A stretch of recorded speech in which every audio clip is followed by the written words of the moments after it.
It's 11:59 at Radio Free America, and this is Uncle Sam with music and the truth until dawn. Right now, I got a few words for some of our brothers and sisters in the occupied zone. The chair is against the wall. The chair is against the wall. John has a long mustache. John has a long mustache. It's 12 o'clock, Americans, another day closer to victory. And for all of you out there on or behind the lines, this is your song.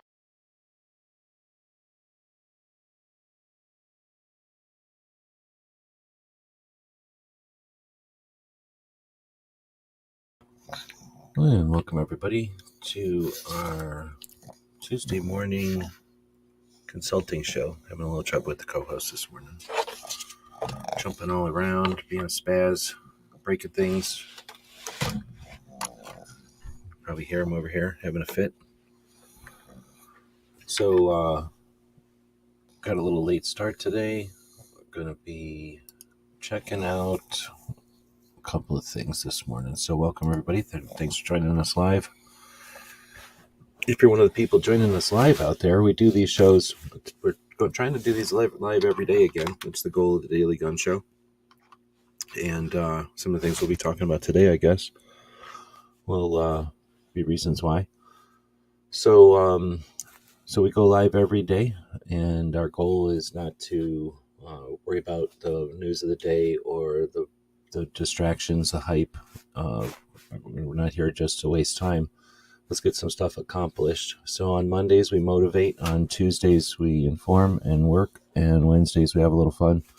Thursdays, we train. And Fridays, we wrap it up and pay attention to what's going on. So with that in mind, Tuesdays is for up training, skill development, skill building, that kind of thing.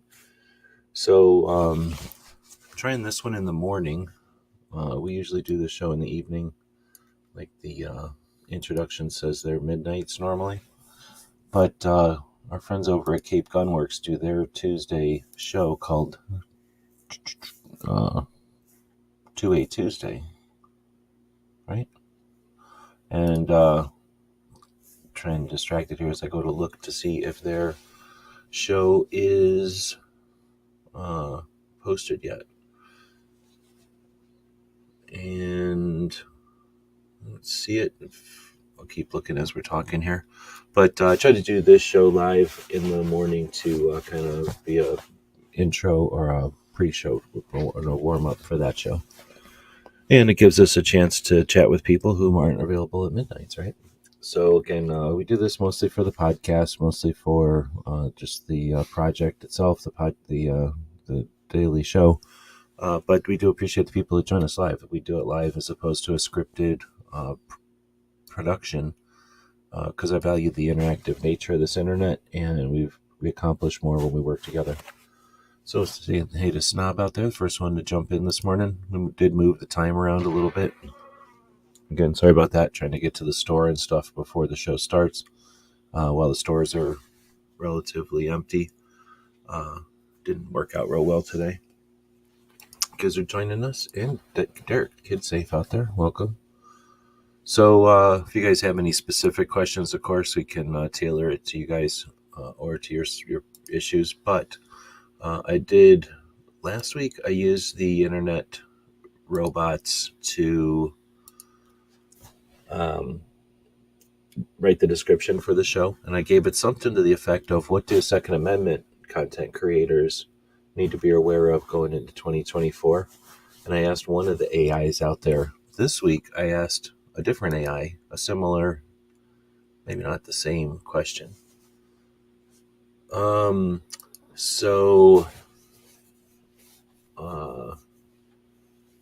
Let's take a look at what it says here. I guess I'll just open it up on the screen over here. Maybe we can start a poll or two depending on how it goes. But as I set this one up, like not that long ago, like last night, the night before, it must have been the night before, I've had some time to think about it, and there was also kind of thinking of a couple other directions to go today. So I'm a little bit sidetracked trying to think of if I want to stay going on this direction or not. Defense Dad saying it's a good distraction, so I don't know, hopefully a distraction from something, waiting for something good to happen, but I'm not sure what's going on. I forgot what's happening in your world out there.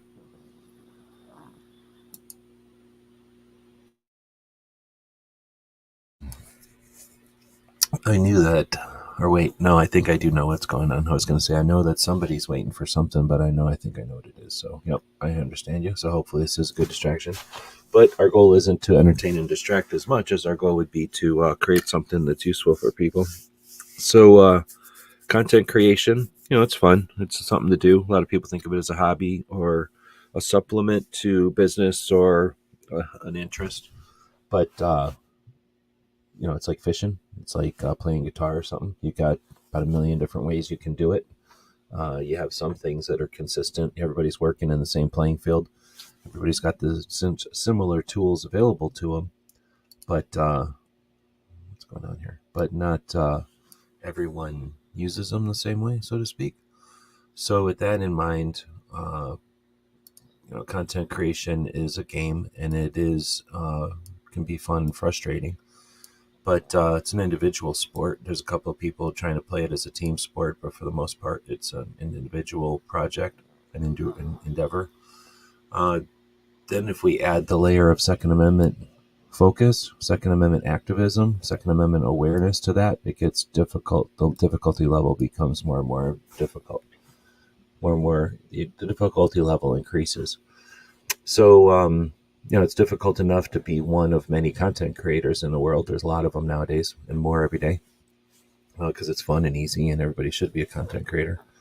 It's just being able to write and read and, draw a picture. You might as well be able to do that all online too, right? It's just another place to do it. If you can do it on a whiteboard and you can do it on a piece of paper, why not be able to do it online? But then you add guns to that, and now there's all the issues that we have to deal with as gun owners because guns have been marginalized since, I don't know, somewhere in the 50s and 60s, maybe in the 60s, since World War II and the adjustment of superpowers and the state interests out there, different state players, and the way that they decided to screw with each other. We've ended up with a consistent marginalization of guns, gun ownership, and gun owners, to the point where it's difficult to approach the subject in some realms. So as gun people, we of course understand that, we know that. Then we get past that because nobody needs to be worried about what's being thrust upon us. Let's worry about the stuff that we can't control. Then we have to worry about just guns in general. They're not that big a deal. Like, some people like them a lot, some people don't, and they exist. So they're kind of like cars or knives or spray paint or something. Like, if you care about them, you care about them, but you can't make other people care about them. And that's fine. That's probably the way it should be. So we've got all these people that have a big interest in guns and a bunch of people that don't. So guess what? That creates issues. That creates rifts in itself. There's people that are out there that are going to exploit that, right? So we have that working against us. Then we have people that like guns, but I like this gun or this type of thing or that kind of thing. I'm interested in this, but not so much that. And again, that's everybody's right. It's just a natural situation, right? Like, not everybody's going to like everything about everything. So it's just something we have to work around and deal with, and we do it all the time.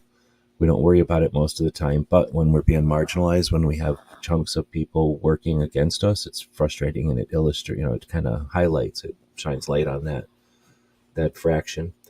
So then you get all those natural fractions, and then you get into the people who are actually paying attention to gun stuff online in 2023, and now we have to give them a message that competes with whatever they might be interested in or what they came to the table for or what they might be suggesting, what might be suggested to them, I guess is the way I say it.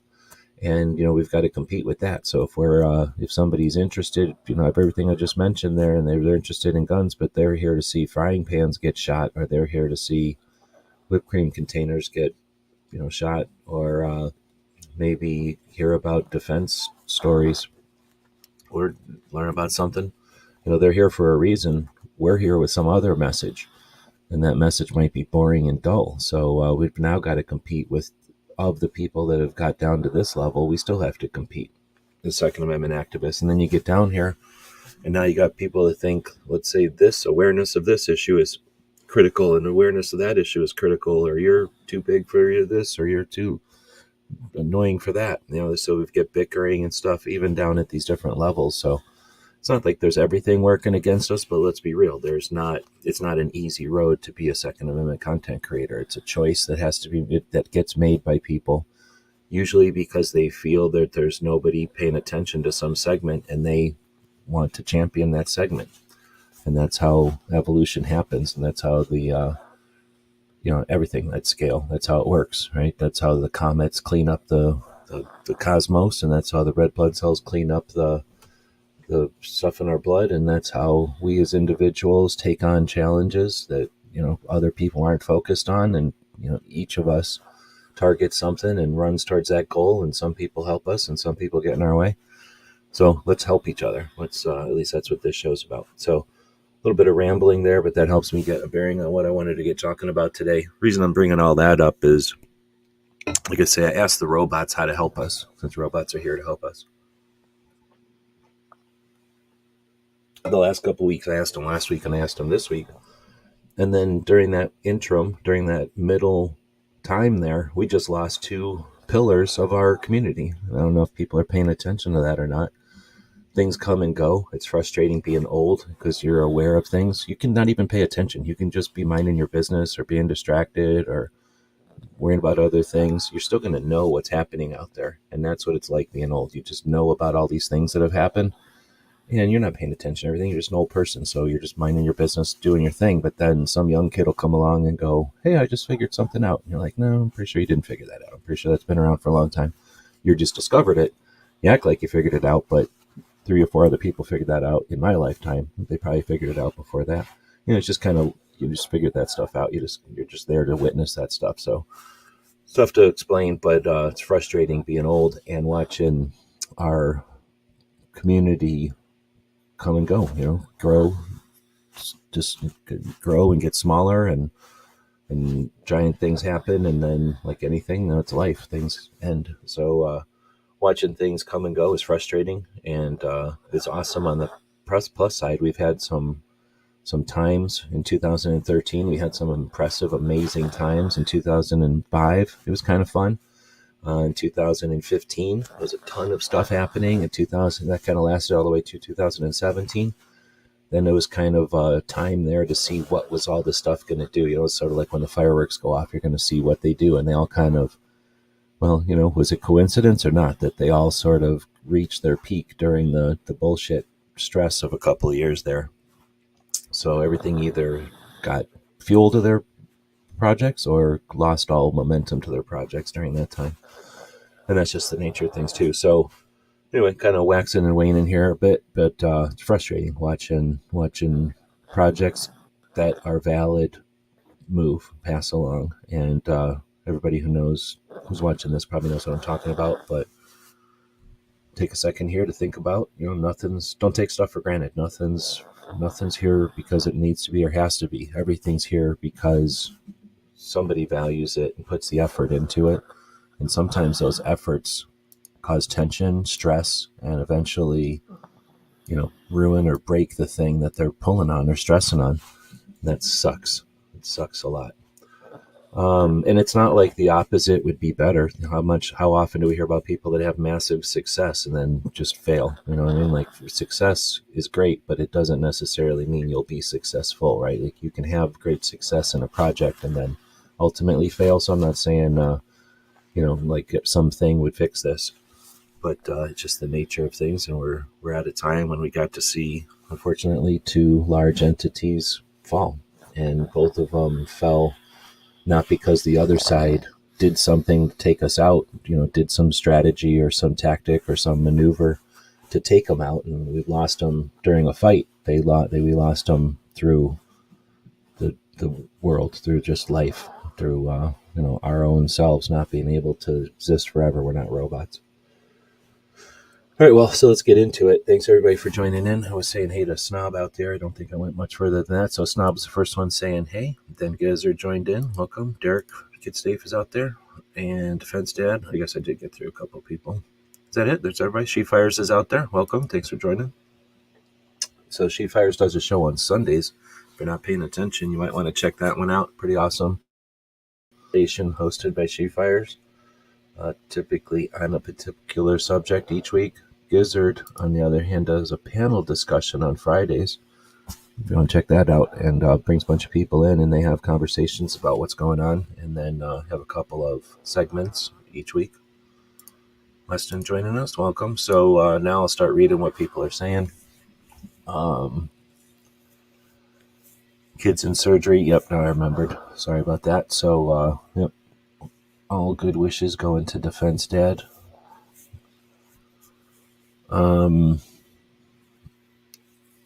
Kid Safe saying I use Canva for imagery.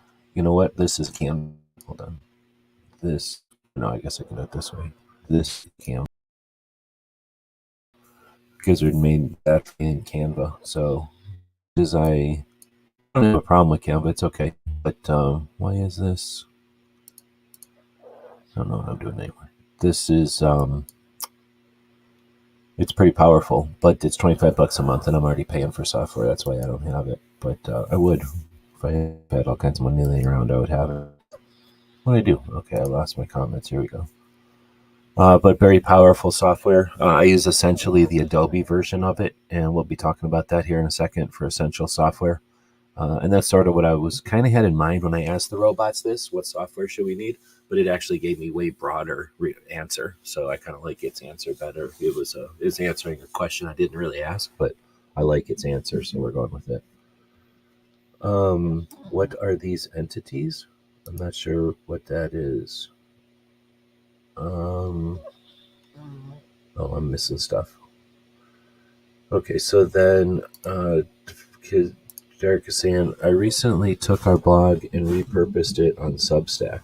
When you say blog, like your posts on your website, and then when you say repurpose, like you move them over to Substack, or you additionally post them on Substack. Either way, you're good to go. I don't know if you could have a bad answer to that one. All those combinations, I think, are good. Once you get into fine-tuning it, there might be some reason to do a little bit slightly different on your website and on Substack, but I'm not 100% certain on that right now. So Substack is a great platform. I use it for my projects as well. I was referred to it by Sharon up in Washington, so up in your neck of the woods. Yeah, I've been liking it ever since she recommended it. I use it every Friday for the weekly wrap up, but then I also post anything I post that's worthy. I'll post over there. It seems like the people that use Substack are paying attention. They're readers, they're nerds. They're reading all the time. And then when I point people to it, it's just the best formatting. It looks the best. I can make the most adjustments. I mean, besides a website, I can do whatever I want to. Substack, you can do almost anything you want to make it look the way you want. And then all the other platforms, there's some lesser version of that. So I do like Substack myself. Derek saying I've been using AI to write templates for people to contact their reps. Oh, interesting. That's interesting. So there's things that can be done to identify an AI written thing, and teachers use that to, so that they get kids to write instead of just doing that. And I'm wondering if those techniques aren't going to be used by representatives, email systems, form results, people who, whatever you call it, like the people that verify and interpret the results of data. I wonder if they'll comb the data to scrub out AI stuff. And I don't know if they'll disregard it as much as just, here, like they put it in another pile. Here's all the yeses, here's all the no's, here's all the AI yeses, here's all the AI no's. Sort of like they would take out form letters sometimes. Hopefully they take out form letters. Well, people don't listen to this now. Creamed by the antis right now with the comment periods that no one's paid attention to. Hundreds of thousands of comments coming in on AI forms. So hopefully the government ignores them. They usually ignore the Gun Owners of America forms when they come in. So that's interesting, though, using AI to write reps. This show is definitely the place, or I could use one of my other days to talk about this, but I'm down for talking about AI anytime. It's really interesting. It's not like it's the future, but it's certainly a neat piece of the future, like CDs or VHS. It's not going to last forever or nothing. It's not like the only thing that's ever going to happen from now on, but it is a neat step. It's a neat, interesting chunk. And whatever the next version, what came after VHS tapes, DVDs, right? Like a lot different, but kind of moved faster. And then one came next, streaming. So what's going to happen with AI? We're looking at AI like, oh, it's clunky. Yeah, okay, everything's clunky and lame when it's new, right? What's going to be next? So learning AI now at least gets you up to speed with whatever's next. But anyhow, so anytime anybody wants to talk about AI, I'm down. And then you said, what are these entities? So I still don't know what that means. So I definitely missed the context on that one. Sending out vibes. Welcome. That's awesome. It's free for nonprofits, FYI. Oh, Canva? Nice. That'd be an interesting thing to talk about too. I'm not really taking notes here, but bringing up some great points today. We could probably have a discussion about if it's a nonprofit or if a nonprofit is an option for your project type of thing. Obviously, it's not everybody, but for some people, they might be thinking, and might be thinking about it, they'd be better off to have them talked out of it. It's not for everybody. It's kind of like I don't know. It's I don't know how to describe it. It's sort of like a car, I guess. If you've got a car, it's certainly a nice resource. But now you've got a car, and you can't just from it. You still have this car all the time. So it's nice to have when you want it, when you need it. It's irreplaceable, but sometimes you want from it, and you don't always get to do that one, right? I think that's what it's great. Next up is Defense Dad saying I'm in the process of switching from KineMaster Pro on my phone to DaVinci Resolve for editing. Big learning curve moving from mobile. Well, I tell you what, I know at least one other person who's changing out their video stuff right now, and we could probably put in the list here to start talking about video software sooner than later, if people are interested. Oh, he said we lost two. Oh, did you watch Paul's show yesterday? Paul is going on hiatus with the Polite Society podcast. He's not doing that anymore. I don't know what the repercussions are for that with the network that he's on.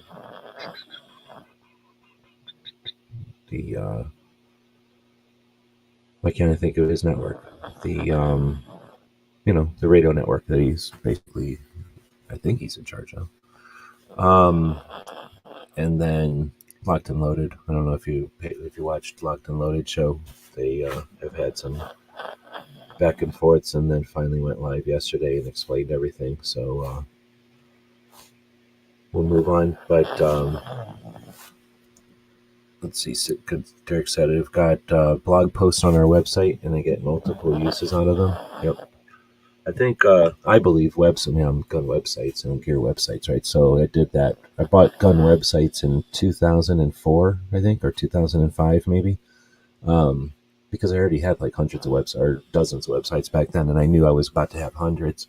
So I'm all about websites. I like them. It's going to be a while before they're useless, but they've had their power before, and they've kind of waxed and waned with popularity, I guess, like people's appreciation of them.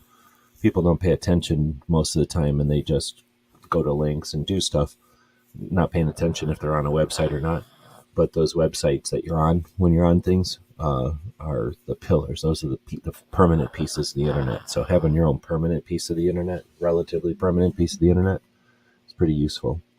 How you use it, it's just like a car. You can use it all different kinds of ways. You can drive it well, you can drive it poorly, who cares if you drive it poorly if you're only, if your plan is to use it for 2 years type of thing. Like there's lots of ways to use it. So we'll probably talk some strategy at some point, but it's always difficult to get more than a few people who are playing that game. Most people play the social games these days, and their website is just some appendix, some extra thing that they stuck on, but they're not there for the website, so they put very little effort or interest into it. But people that are really in here to win it, who are getting somewhere and doing something, websites are essentially critical. I mean, I guess you could do it without a website, but you'd be bucking the odds, so to speak. Got DJ out there. Welcome. Let's see. Sharon is a lot of people's hero, I think. I need to get Sharon back on. She's been kind of poking around some of the comments again, so hopefully that means she's interested in jumping back on. I should have had her on. I'll have her on Monday, one of these Mondays. I don't know if Derek's got time. I'll have Derek on again, too. Wait, have you been on? Yeah, you've been on before, right? Let's see. Derek's saying, I typically do 20 to 50 different templates. My goal is to flood their inboxes. That's an interesting strategy for sure. So you talking about like create templates for people to use so that they can choose from like 20 to 50 or use as many as they want? Especially in Oregon and Washington, I would say that's, more than a useful tactic because it's worked, but it's sort of a necessary tactic because it's what the antis have been using against everybody up there for so long. There is indeed a dog snoring. He's useless. He was bad today. First, he was bad. First, he woke up being good, but then he started being bad right away. Then we went to the store, and he was essentially bad the whole time. And then we came home, and he was bad. And then we came in the house, and I was putting away stuff, and he was bad some more. And then I started the show, and he came up here and stepped on the keyboard and shut everything down. So he's been very bad. And he got a whooping, but he's mostly mad because I've been ignoring him, and now he just went to sleep. So anybody that thinks just because you got a little puppy around, it's always great. Oh, there's days when it's only halfway great. You got to whoop him. Let's see. Oh, everybody's over here chatting, and I'm over here and not paying attention. Let me see what everybody's going on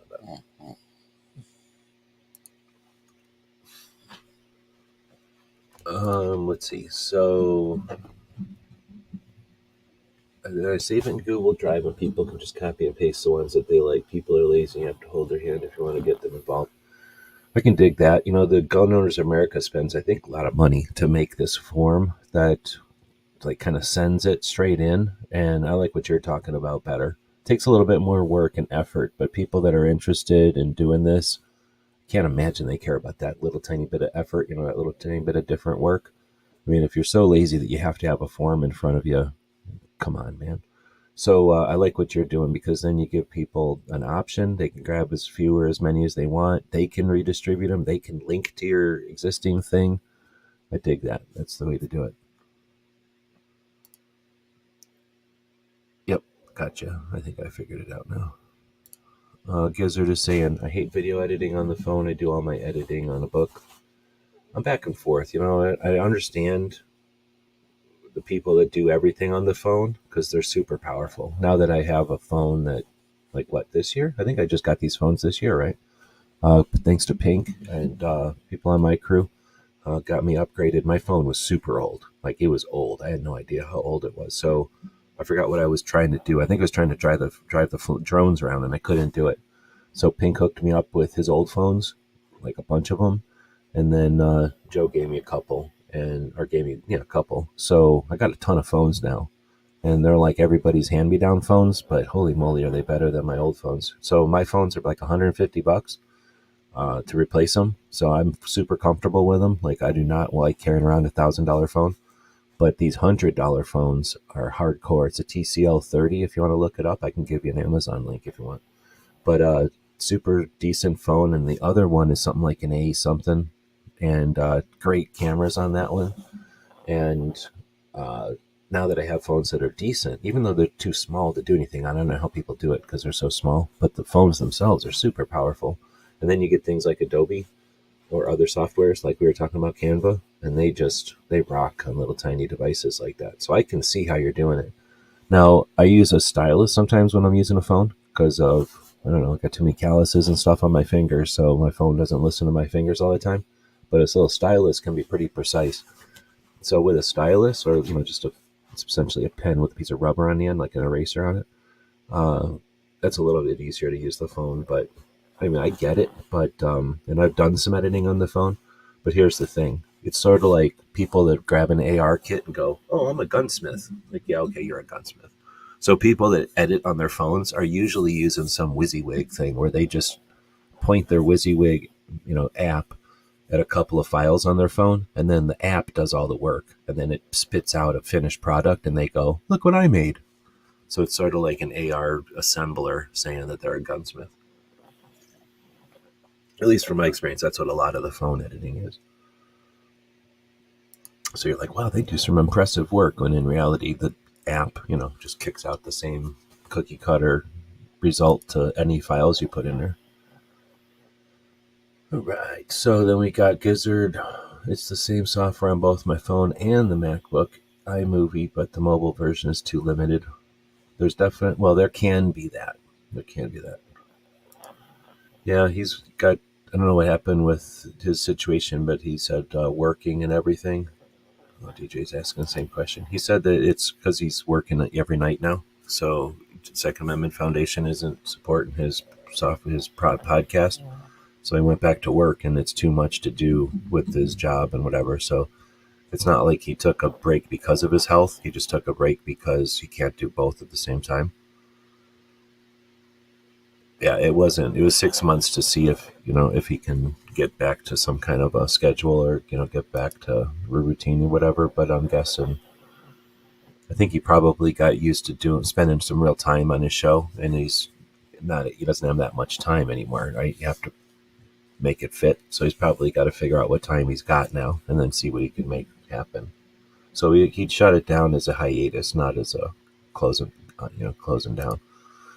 But still, now Defense Data is saying I've done everything on my phone with KindMaster. I don't know if I must have heard of that before, but I definitely don't remember what its interface looks like.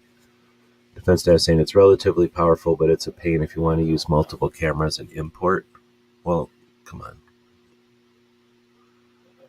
Like I say, if you're just using I don't know. Like I say, I don't know how these apps work.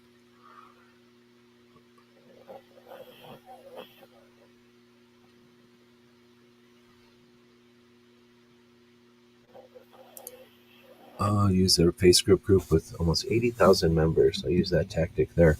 Oh, you mean putting the different options for letters? That's awesome. This dog is a good boy. He's got another whooping. Just for saying that, he got a whooping. Is it the second Saturday? Don't shoot cowboys. I don't believe it's a good idea to shoot cowboys. For one, cowboys will shoot back. And for two, they didn't do nothing to you, man. They're just kicking cows or whatever. Let's see. Editing on the iPad with Premiere Rush is easy to use and powerful. Oh, really? I have Rush, but I have never used Rush. I might have opened Rush once. Not KindMaster. It's a really powerful program. You can use an emulator, but no desktop versions. Oh, I'm going to keep saying KindMaster because I'm not in Europe. All right, now let's get to the thing that we're here for. So I appreciate all the feedback, though.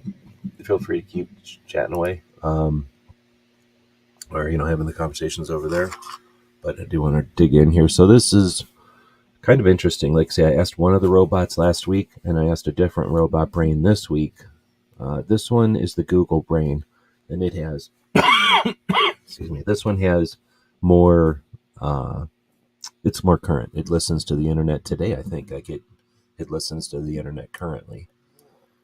And I gave it like a preference, right, or a preface. You don't want to just go up and ask a robot a question. If you just ask a robot a question, it doesn't know if it's answering the question for a baby or for an adult or for a rocket scientist or for a dummy. Let's just say a rocket scientist or a 9mm shooter. So, it's going to just give you some middle of the road answer that appeals to everybody. So if you want a specific answer, you give it some preference, some preface, some parameters. You say, as a professional content creator, answer this question, or as someone who knows how the internet works, answer this question. So I forget the actual thing I asked it, but something to the effect of, be smart and then answer this question. So the question was something about, as a Second Amendment content creator going into 2024, what's important to be aware of. So they go through, or the robot responds with an essential software, a core skills, and additional skills. And I thought that was pretty cool, like giving us skills and software without even really asking it, because that's the way my brain would have started dividing things up. So going through the essential software side, it says video editing software. Next was graphic design software. Then came audio editing software, right? Social media management tools, interesting. Website building tools, email marketing software, and then analytics tools. Very cool. Now, the only thing it doesn't have in here is something like collaborative tools, how to work with other people or work with a team. But otherwise, I really like this list. And this is the kind of stuff I want to do on this show, is talk about these things. Unfortunately, most people won't come in and talk for 8 hours every week about this stuff. So we have to chop it up into some kind of consumable portions. But, I could get into just about any of these and talk about them. And some of them I could talk about all day. But, so we've been chatting here for a bit, so I won't get into the details here. Plus, the details are kind of sucky. For example, for video editing, it just has sort of a list: Adobe Premiere Pro, Final Cut Pro, or DaVinci Resolve for creating engaging and informative videos. But in reality, if we were talking video editing, those are just 3 versions of software. So Adobe is the one that, Adobe is a software company that makes a bunch of different stuff, and Premiere Pro is their video editing version of their software. Final Cut, that's Apple, right? That's what the Macintoshes use. And then DaVinci Resolve is an open source version of Adobe, or a kind of similar version of an Adobe software. It's not like a ripoff or anything. It's like just capable. It's that capable, but it's separate.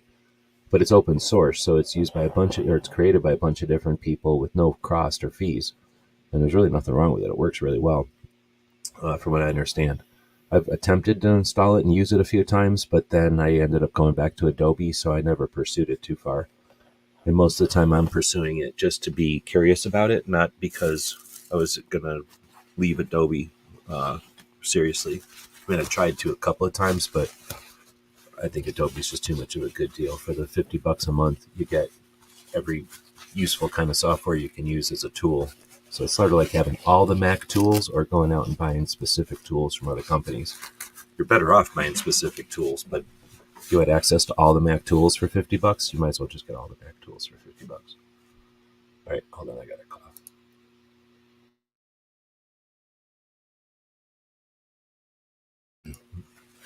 So video editing software, we're on YouTube, so a lot of people are aware of video over here.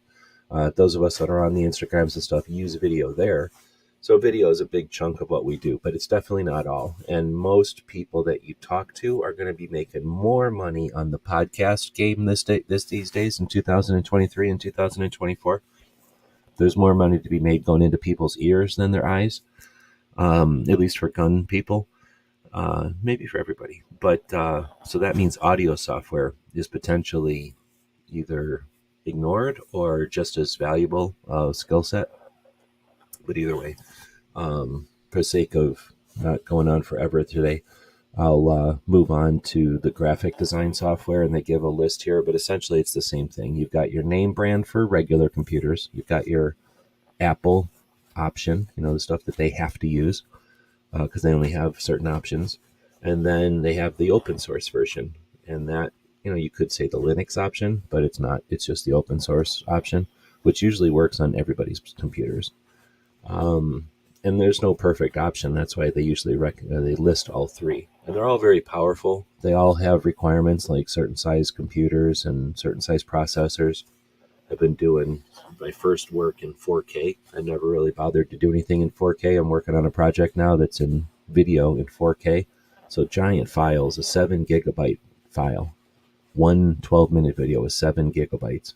So just giant files. And the software can handle that, but the software needs to live on a computer that can handle it. So there's some requirements for some of these things. When you get into the audio and the video not video. When you get into the video is the one that requires the most effort. Audio and just graphic software is going to do better on a fast computer, but it's not necessary to have a super fast computer.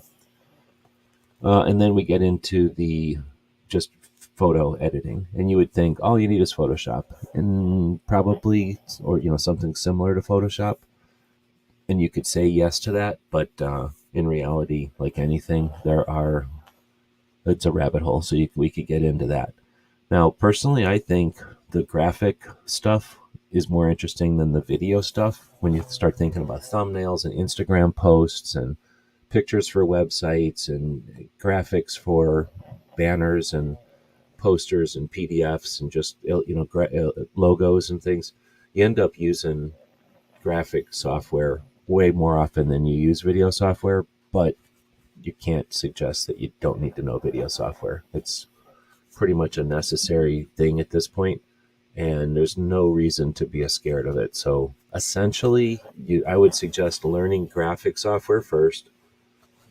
Picture software to edit pictures, Photoshop or Illustrator or one of the other versions of it, and then either audio or video next, but probably video next, because that's going to take your picture stuff and just add the element of time to it, making a timeline of a bunch of pictures. And then audio is easy because it's just taking your video and removing the pictures from it, but you still had your audio there. So once you know video software, audio software is easy because it's just video software without the video layer. So I'd say probably learn your picture software, then your video software, then your audio software. Or go the other way, learn audio and learn how the timeline works, add video to it, and then jump down to graphics, which are super easy once you've done everything else. Social media management tools are the ones I have the least awareness of because I do all this stuff manually, but it recommends things like Hootsuite, Buffer, Sprout Social for scheduling and managing social media posts from across multiple platforms. Kind of depends on what your social platforms are. They all have to have an AI, an interface with the world. It's sort of like how R2-D2 goes up and plugs into the Death Star. The web, the internet, is just out there minding its business. So if a website comes along and wants to interact with the rest of the internet, it can either leave those holes for R2-D2 to plug into, or it cannot, right? So big sites like YouTube and Instagram and Facebook, they have these holes that R2-D2 can plug into, and those are APIs. That's a way to think of an API. So if you want to be able to plug in there, have your R2-D2 plug into that site, okay, that site needs to have a hole there. You can't just create a hole. It has to be there. So these softwares only work with sites that have those holes, and they essentially are the R2-D2. They plug in and they beep at you and they tell you a bunch of data once they plug into the hole for you. So they're neat to have and everything, but they don't work with Instagram, and they sometimes work with YouTube. They probably work with YouTube or they wouldn't exist, but they probably are made for Facebook, maybe for Twitter, and then problem is, are they going to work with the other ones you're using? What are you using? Rumble? Are you using Twitch? Like, they may work with some of those, they may not. And you may be waiting forever for them to hook up with the one that you use a lot, or, it might be just around the corner. So those are a lot of flux and a lot of change. And since the socials don't stay consistent, I don't like the idea of management tools, but I could be wrong. There's probably people that are a lot more successful than me, and it's because they don't try to do everything manually. And social is one of those things that, I do it manually because I'm not doing that much of it. I suspect if you were doing a lot of it, you'd almost have to do it with some kind of a scheduler, and maybe these are better off than hiring a person to do it, because hiring a person is pretty expensive.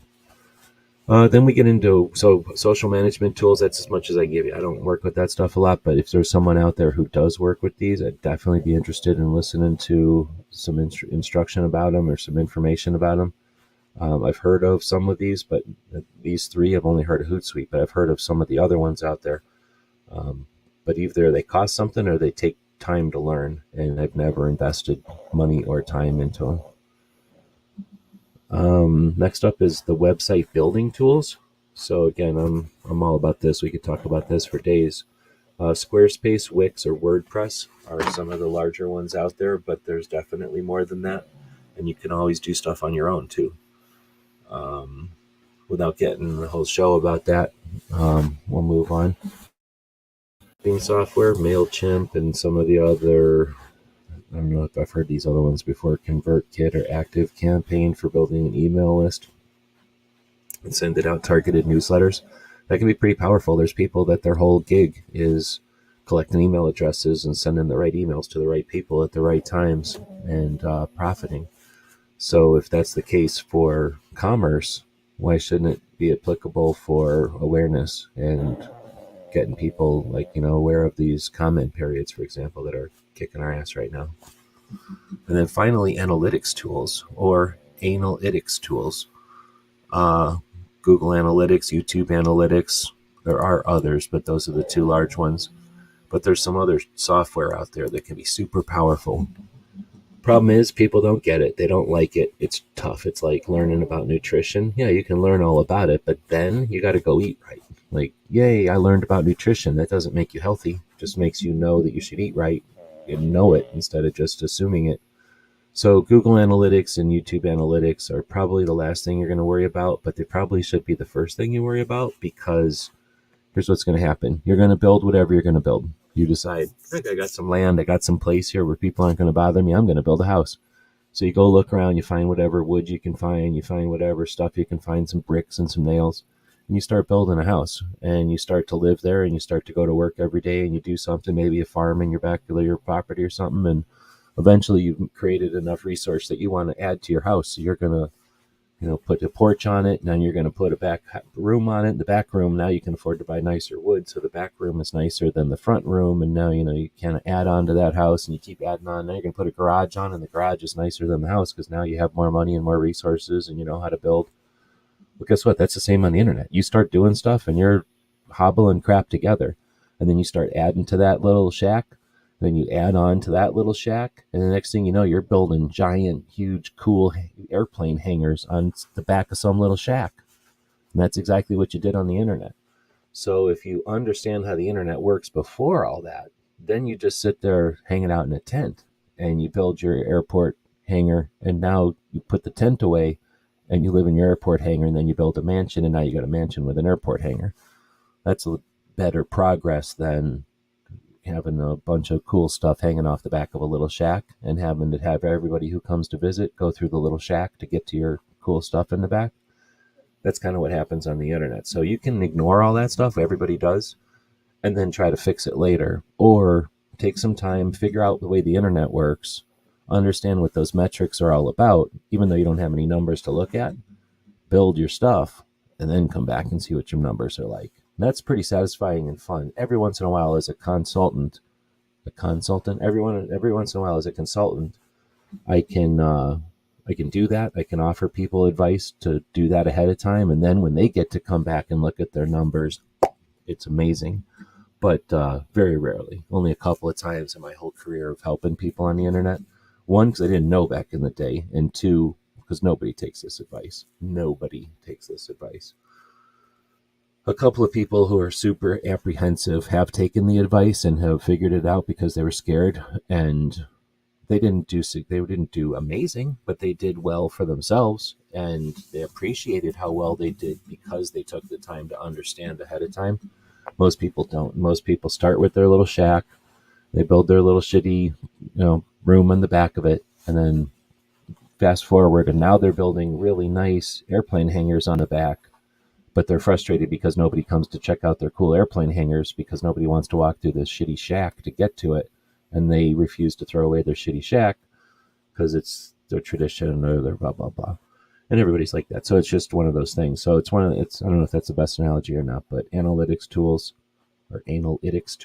are useful, but also super boring. So it's like learning about nutrition before learning how to cook cakes or bake cakes. You pretty much want to learn to bake cakes, eat them, get all fat. Then you start learning about nutrition. You're like, oh shit, I should have been making spinach souffles or something. All right, so then we get into the core skills. I think before I jump into those, I'll go check out the comments that have been coming in. So, I don't know what DJ's saying. Rush. Kid safe. CapCut works to make memes. See, that's the thing on some of those. I know a lot of when I was watching the Instagram and trying to figure out ways I wanted to use the Instagram. In a minute here, I think my internet's running bad, so I'm gonna take a second, run a commercial. I gotta go grab my sweatshirt. I'm freezing, so I'm gonna throw a commercial up here for our store. If you're interested in grabbing something from our store, here you go. Hey, did you know that you could help support our future projects and let everyone know you're a fan of what we do? Check out our print-on-demand store. We have a tab here on YouTube. When you click on it, you can choose from a bunch of different items we have, shirts and posters and coffee mugs. Click on the one you like. When you find the design you want to put on it, choose a color and a size if it's appropriate. And when you purchase these items, a portion goes to help fund our future projects. We really do appreciate your support. You get some cool stuff. When you get that stuff, post pictures here and on other platforms, and we'll hook you up next time you order from our Gear website store. Thank you for your support of gunwebsites.com.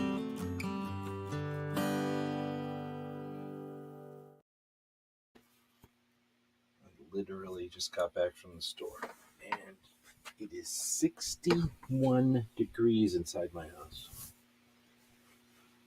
That's right, 61.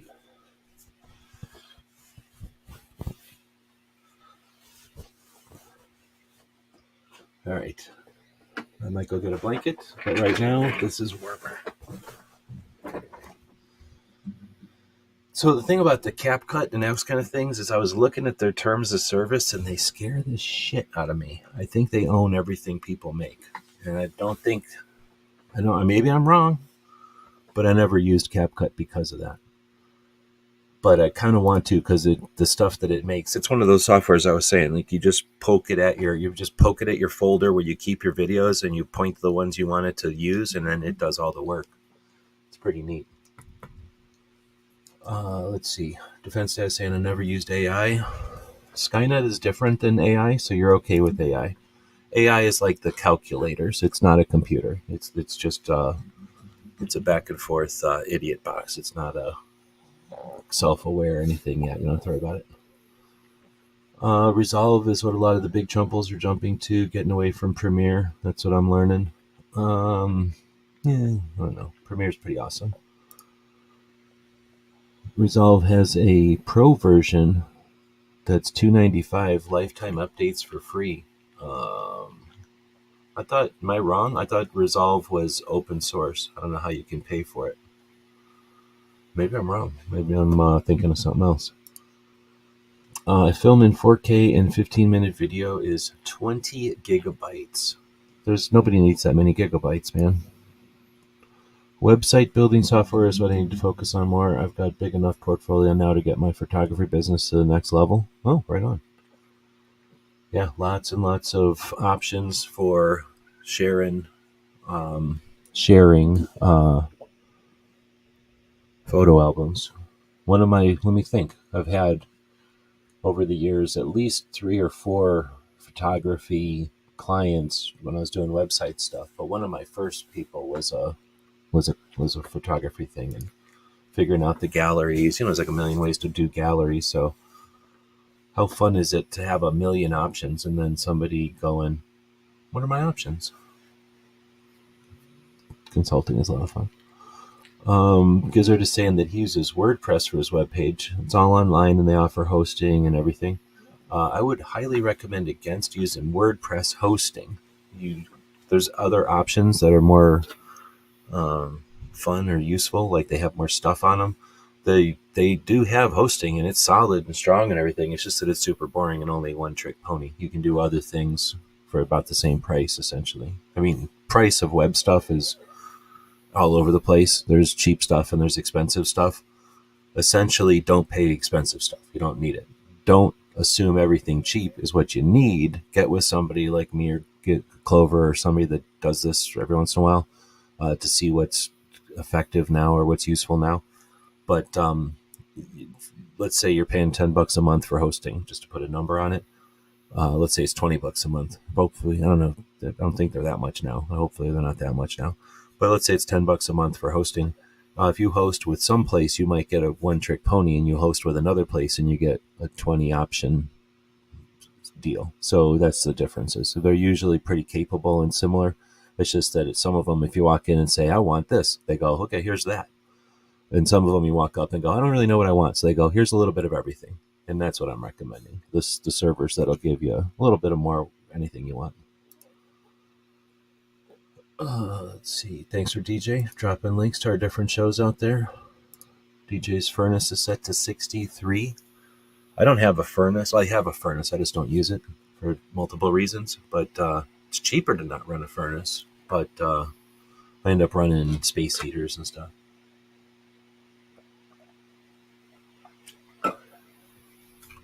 I have a Resolve is a commercial. Then I'm thinking of something else. Is the open source. I keep calling it the open source. I keep getting an energy like little meter that tells me, essentially that I'm doing way better than everybody else in the neighborhood. I guess if you don't have a giant family, then you can use less electricity than them. Snob is saying he uses Wix. It kind of sucks, but it's easy to use. Yeah, that's what I've heard from every single person that uses it. And then price. I don't know what you're paying for it. I think that's what Yankee uses too. So it can do a decent website. It's just that it's like, I don't know, it's like asking your daughter's boyfriend to do everything for you. Like, hey, can you make that update for me? Hey, can you make that update for me? Hey, can you make that? And it's just annoying. We'll just either figure it out or, do it in-house or, I guess, or just do it that way because it's not that bad. People say that it sucks, but it's easy to use, but then they keep using it. Like nobody's really concerned about it. At least I haven't heard anybody that's had horror stories with it.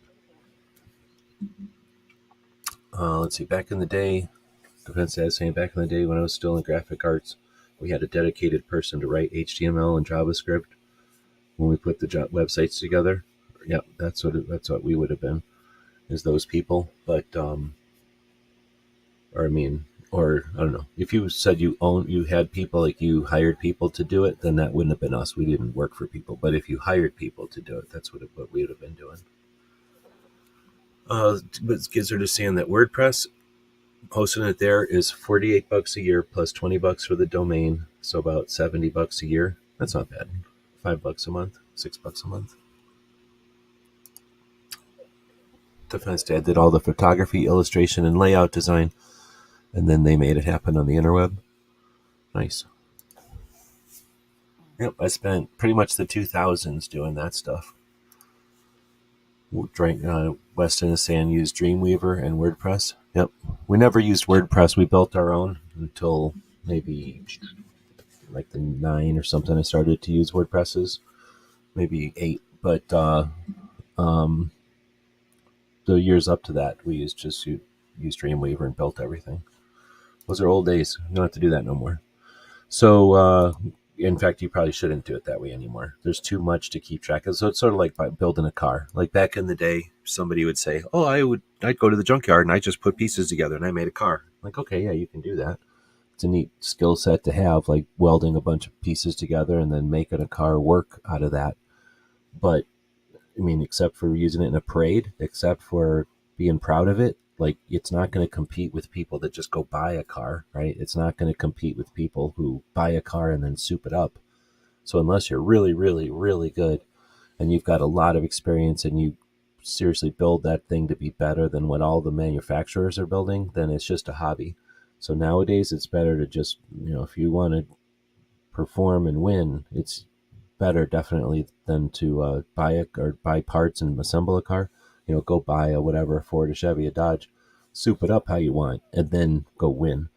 But trying to start from scratch is more of a, it's not an advantage. It would be more of a thing to brag about. Just doing it for bragging rights or something. Snob is saying, I'm assuming for your website, 10 or 15 a month. I don't remember. 10 is reasonable. 15, let's start talking, because you can definitely get it done cheaper than $10 a month, unless they're doing a lot of stuff for you, which I can't imagine they're doing for you. Or at least you're not taking them up on all the stuff that would cost 15. You could probably get it done cheaper. Oh, DJ said I have one of those portable oil-filled radiator-looking heaters. It's doing a decent job. Yeah, seriously, that's what I like the best. I mean, unless your insulation in your house is really bad, I don't like heating my whole house. I don't need my one room with all my books in it to be hot or cold. Like that room just stays whatever room the world is. Like I don't care about that room. My books don't care if they're hot or cold. My sewing machine is in there. Like I don't care. I don't like going in there when it's hot or cold. But that room isn't connected to nothing. And I have a couple of rooms. Well, I guess my bathroom is like that, and my other room is like that. So I just have the space heater out here where this room is, and then with 2 dogs and me, it stays nice in here. Pretty cheap. Anyhow, then Gizzard saying I used to do coding, but it's easier to use WordPress now. Plenty of options. More than that, it's like everything you want to do with it, where somebody's already figured it out with WordPress. It's such a common system at this point, over decades now. It's been a long time. Like there's definitely, if you've thought of it, people have figured out how to make it happen on there. All right, so that we talked about software, and I spent an hour talking about it, just skimming the surface. But essentially talking about those pieces of software, the stuff specifically for video editing, for graphic editing, for audio editing. They're including management of social media, but then website building, email marketing or email software, and then analytics. And I'm saying again, there's probably collaboration software is worth figuring out, even if you use Google Docs as your collaboration software, even if you use, like we're using Gilded as a way to communicate with people. If you're using some other platform to do it or using specific software, important, I would say necessary, crucial skill set is to be able to communicate with other people, be able to collaborate with other people. Communicate's easy. You just say stuff, other people say stuff. It's communication. But collaboration is, let's talk enough to decide we want to do something together, or we're both going to do something and share our results. We're going to somehow collaborate. We're both going to work towards this goal, and we're going to compare notes. Like we're going to do something together that involves more than just conversation. Maybe it's sharing images. Maybe it's sharing a spreadsheet. Maybe it's more or less than that. Sharing a folder like a Dropbox or a Google Doc or something.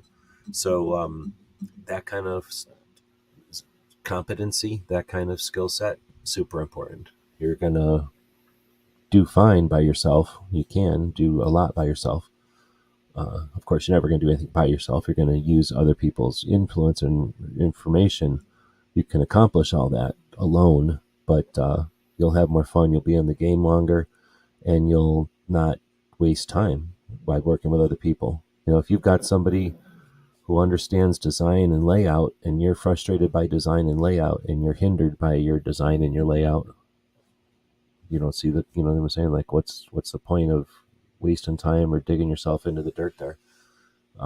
Reach out, accomplish something, and move on. And now you can get into whatever it is you're interested in.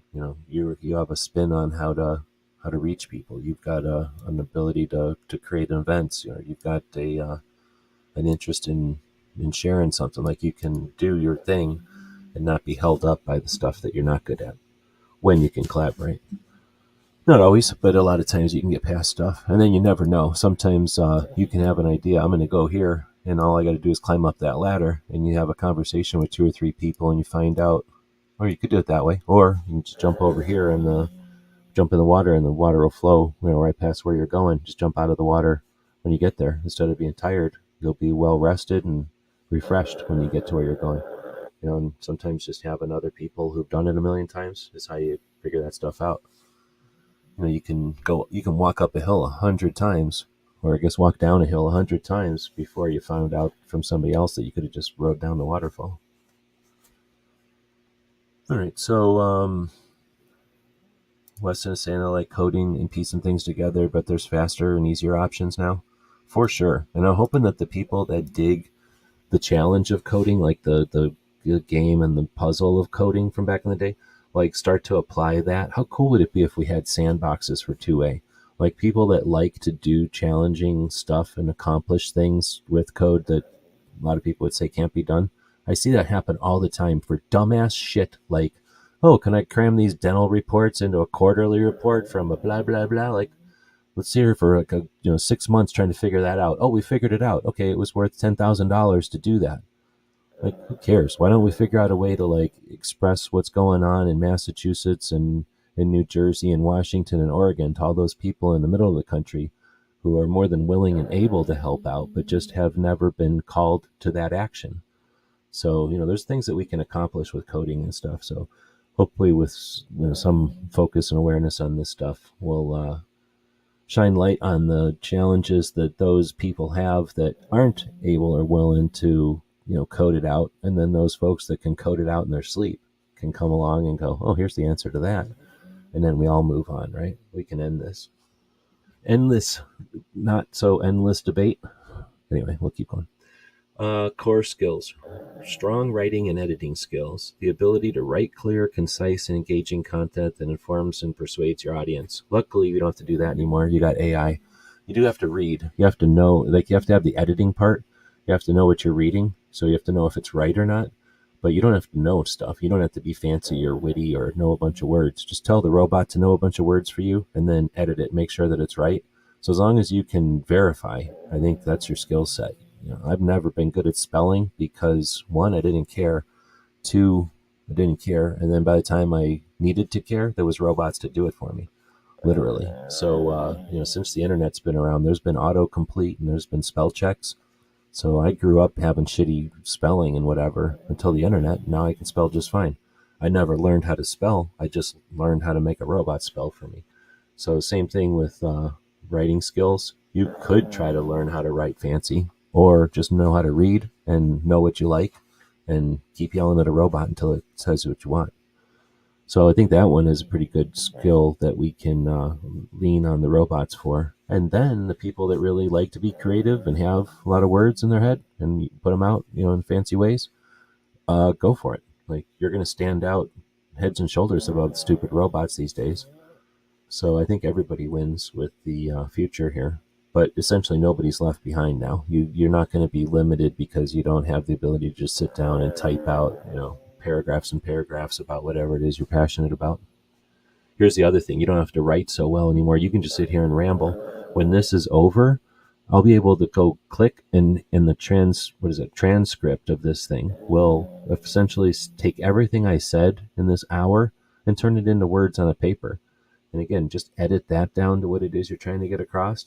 So, these live things are great for accomplishing text to speech to text, I guess. Anyway, so strong editing skills, yes. Writing skills, yeah. Next up is effective video production skills, knowledge of video editing fundamentals, including shot selection, pacing, transition, and audio mixing. Again, I don't think you need to have the skills so much as understand you have knowledge. You don't have to practice that knowledge or put it into application as much as understanding it, because if you're going to pass your file along, let's say you're going to you'd say you're going to film video or have video filmed, you're going to want to tell your people, like, hey, they're going to need to edit this. So in that case, put a big pause between this and that, or, click black and white video in movies all the time. The editors and what's going weren't there to watch filmed. So it's one of those things, like, once you understand what to do, you can film it. That makes their job. You're not paying your for 7 hours of work because you made it complicated by writing in a thing to what the editors might need. You can facilitate, I guess that's the word, like, you can make it more efficient. So all that other stuff, if you're an editor, man, there's so much things to edit nowadays. There are, we've mentioned a couple of apps for the phone that can do. Oh, what am I losing my internet? Am I still here? DJ saying I have done book, alternative paper, literary journals, and student publications editing, degrees in English, and writer's workshop. You're saying you've edited all those things? I don't know if my internet's working. My screen is looking like my internet is just dying. So I'm going to take a second here and see if I can find Cape Gunworks show and plug it into the show today, if that's going to happen.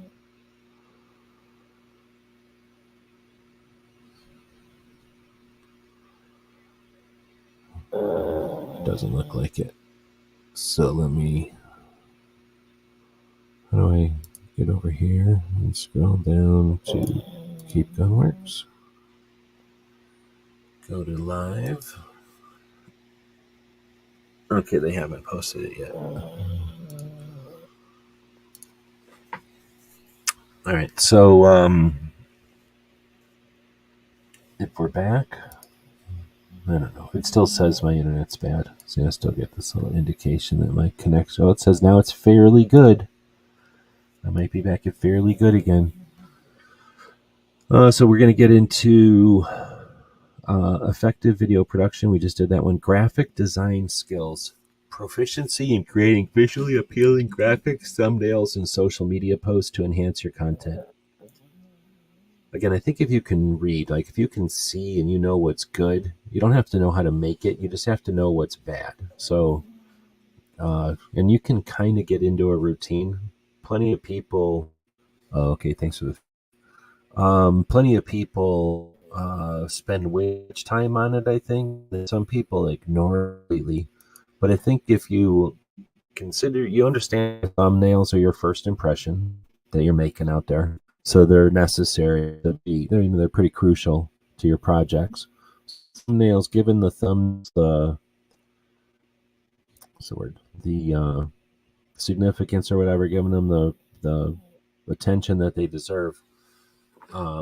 That's how I figured it out. Like I just assumed, I didn't like thumbnails like everybody. I'm like, I don't care about thumbnails. What do I care about thumbnails? And then I figured out, well, okay, the whole rest of the world cares about thumbnails, so I have to worry about my thumbnails.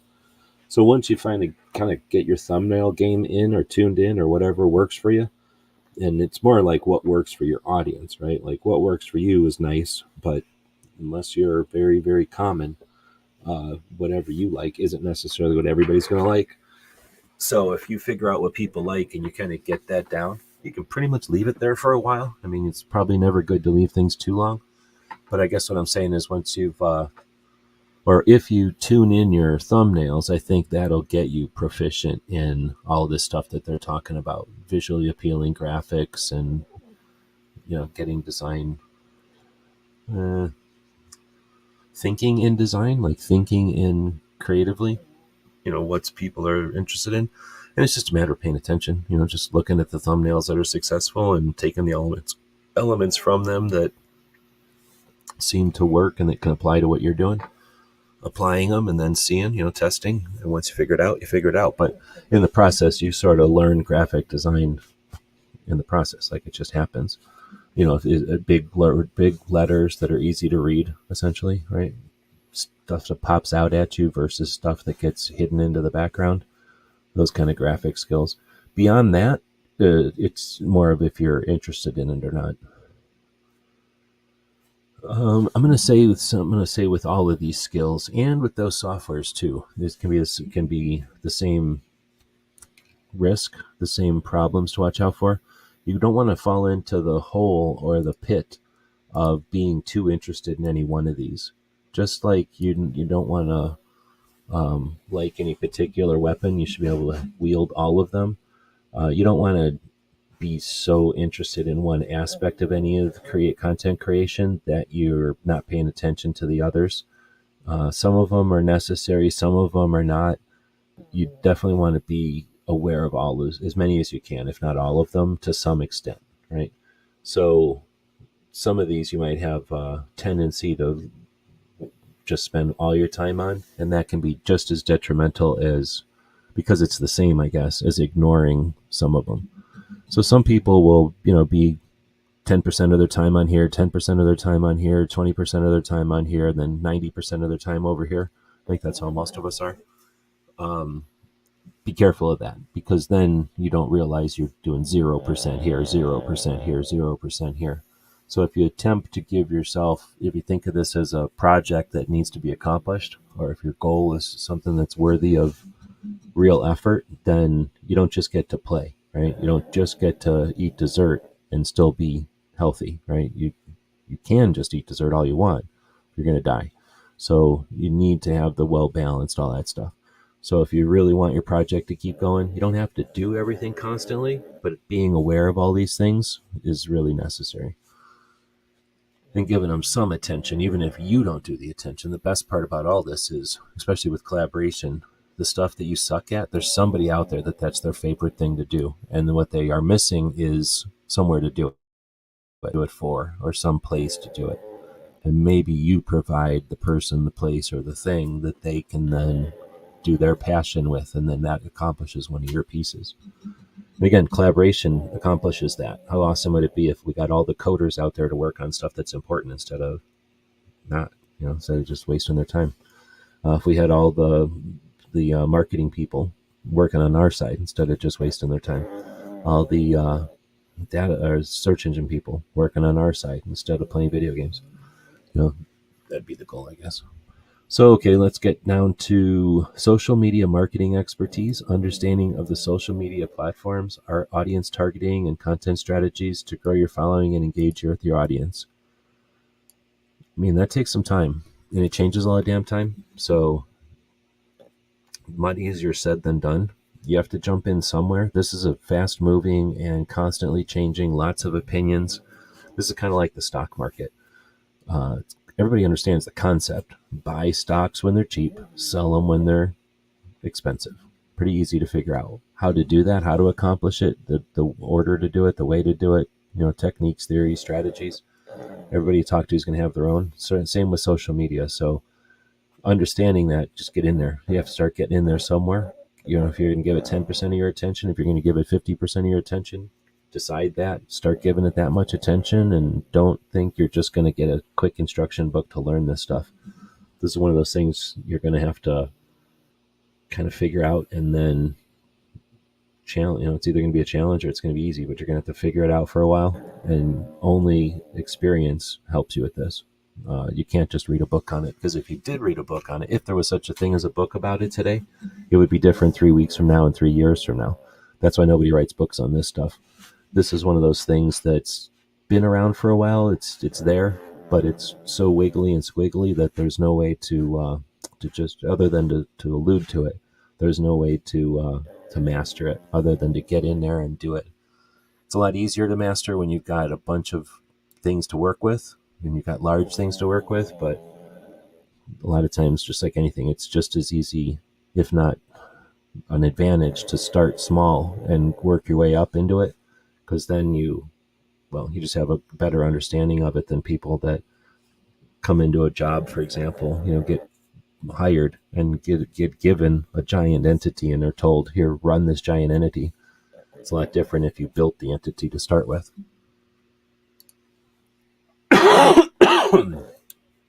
Let's see, Defense Dad said, depends on your content. I try to get fancy with videos and cinematics and editing. I found gun guys don't care about that stuff. Well, here's the thing. If you build it, they will come.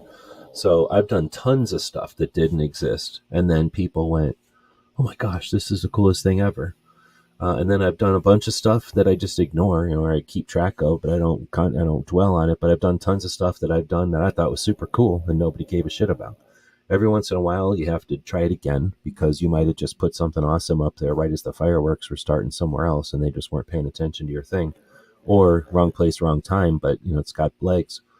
But the other side of it is, again, people may not like it once or twice, but if you did it consistently, they might start to go, why isn't everybody else doing this? And then other people start doing it, and then they start to dig it. But again, that's your thing. If you're into it, if you enjoy the video editing and it's not a drudgery for you, then keep doing it. It doesn't hurt nothing to have extra. Worst that happens is you get way better at what you do. And when you really want to do something important for you, like, boom, it's going to be amazing. Instead of understanding how to do it, you'll have complete competency on how to accomplish it. And then the worst case that happens there is that when someone is super interested in having something done,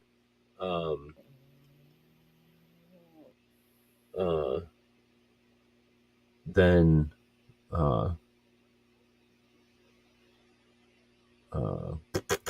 if somebody's super interested in having something done, maybe you can be the one to help them do it, right? If you've had enough experience.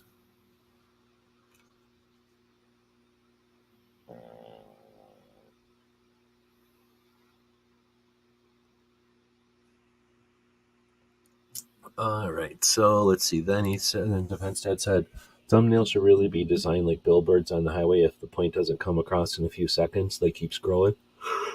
Yeah, that's a great way to explain it, or a great way to think about it, right? It's essentially the same thing. I mean, you're putting something down that people are barely going to see out of their peripheral most of the time, and if you catch their eye, they might focus on it, and, right? Do something.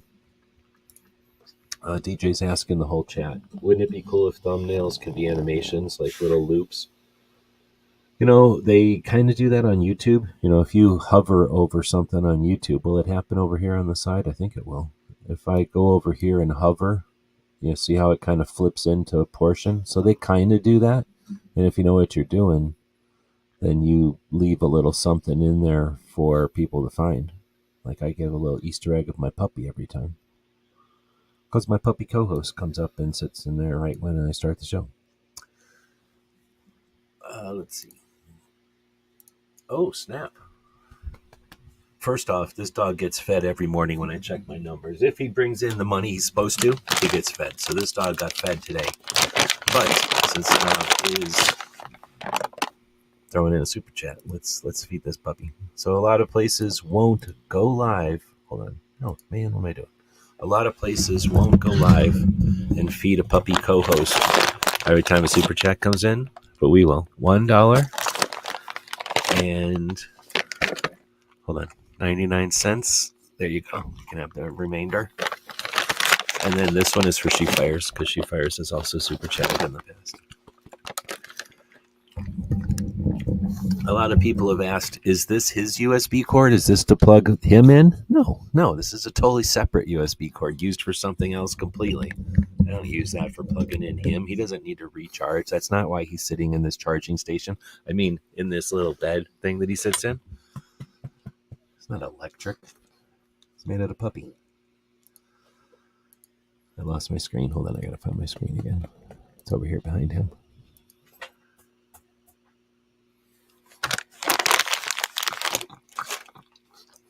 He's not been good this morning. Now he just essentially got rewarded for being bad all morning. He's been bad most of the morning, so he's just been sitting here moping.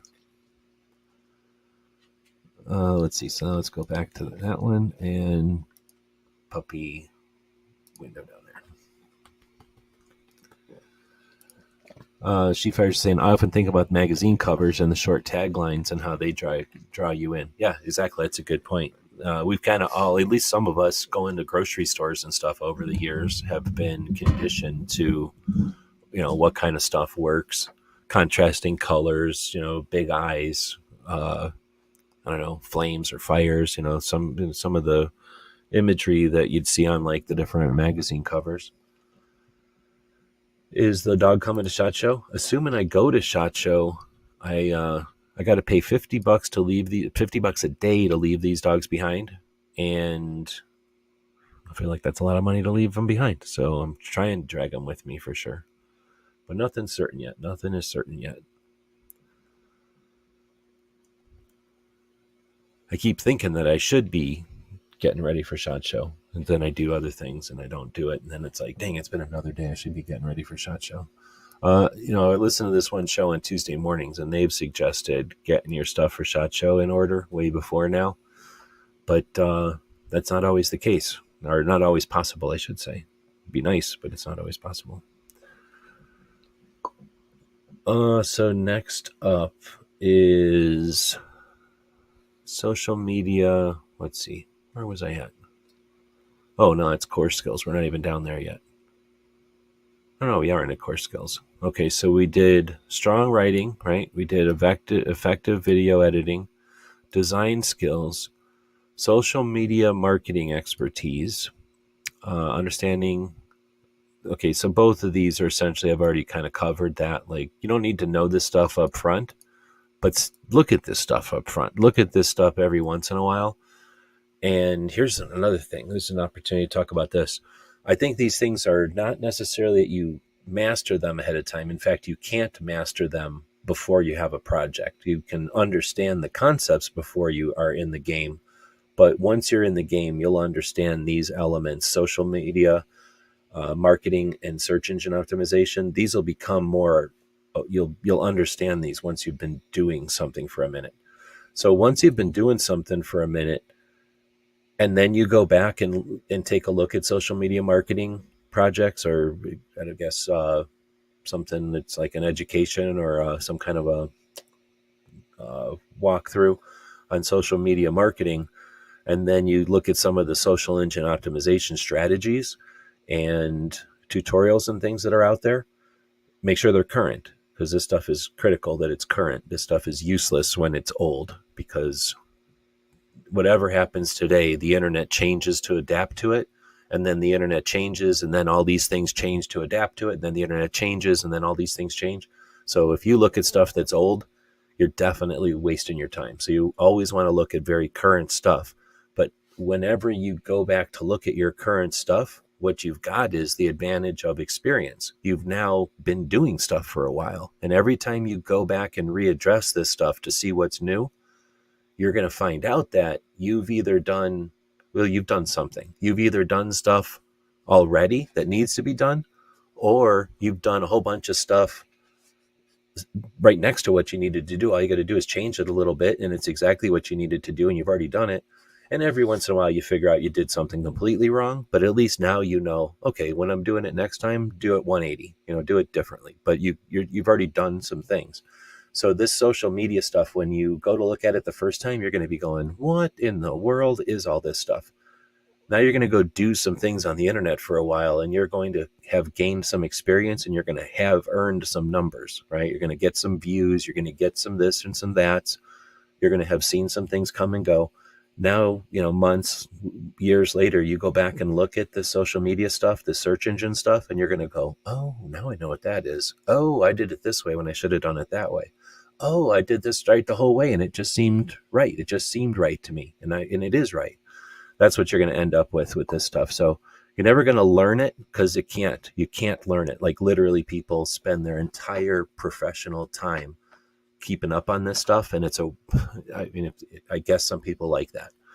It's super boring, so I can't recommend that to anyone. But those people are out there, and they will tell you what's going on, either for free or for most of the time for free, or they'll charge you something for it, but most of the time you can figure it out for free. So there's people that are keeping up on this, and you need to know how to keep up on it, but you don't need to keep up on it, if that makes sense. Hopefully that's good advice for people that are looking at this and ignoring it, because that's, I think, what most people from my experience do, is they see this element of the lists and they'll go, I don't know what that is, and I don't like it. It's frustrating. It's confusing. I don't like it. That's fine. But then you're going to never experience it. And now you're suffering, because the people that do pay attention to this stuff are going to wail on you. So most of the time it's as simple as just crossing T's and dotting I's when people say that, right? Like if you can scribble in cursive and you didn't cross all your T's and dot your I's, it looks like a bunch of nothing. It looks like a bunch of W's, right? Like that's where that comes from. If people just scribble in cursive and don't dot their I's and cross their T's, it looks like they wrote WWV, WV, WVVV, WW. So you have to go in and do that to make it legible for other people. And that's what this is talking about. Like this stuff, you can get by without it, but you're just messing with it. Let's see. Snob is saying, I've been putting no text on my thumbs recently, just good close-up pictures, and they seem to be working well. Depends on where we're talking about. If we're talking about the platforms, certain platforms are different than other platforms. But yeah, I don't think writing on a thumbnail is all that necessary on a phone. Writing on a thumbnail for something that's going to show up on a big screen TV, you're losing an opportunity there. So sometimes writing in a way that is invisible on a tiny device, but then shows up on a big device, now all of a sudden skinny letters bring up a whole new, reason to exist. This one's neat. Data analysis and interpretation. Ability to analyze web traffic, social media metrics, and video analytics to understand your audience and improve your content strategy. I think that's just exactly what I said about the last two. Essentially, understanding that everything we do on the internet is so much cooler than making a magazine. Like back in the old days, you'd make a magazine. I don't know how many people did this, but you'd come up with something to say, and you'd type it up on a piece of paper, or you'd draw it on markers on a piece of paper or something. Then you'd find some copy machine that you could get to that would let you copy on it for free. And then you'd copy the heck out of your pieces of paper. Maybe you'd make 2 or 3 double-sided pieces of paper, and then you'd staple them together with a stapler, and then you would go around handing those out to people, or you'd put them in a pile somewhere at a concert or something. And that was called a zine back in the day. You'd put that stuff together and send it out. Sometimes you'd take a bunch of pieces of paper and you'd fold them in half and staple that, and it became a booklet. And you would send that stuff out. And now maybe every once in a while you'd put something in the back like, hey, if you like this, send me $1 and I'll send you my next one. And that was feedback right away. Data analysis, right? You're getting feedback from the people you sent this out to. How many of them appreciate it enough to want to see it again? It was a pain in the ass back in the old days. That's all you had. And, you'd do stuff and then maybe you'd get a response. You'd do stuff and 6 years later, you'd get a response. I mean, talk about crazy weird. Nowadays, literally every single thing that happens is recorded. It's just a matter of if you're doing it on a place that tells you about the recordings or not. So you go to some platforms and you do a bunch of stuff and they know what you did, but they don't have any way of telling you. They have no interest in telling you.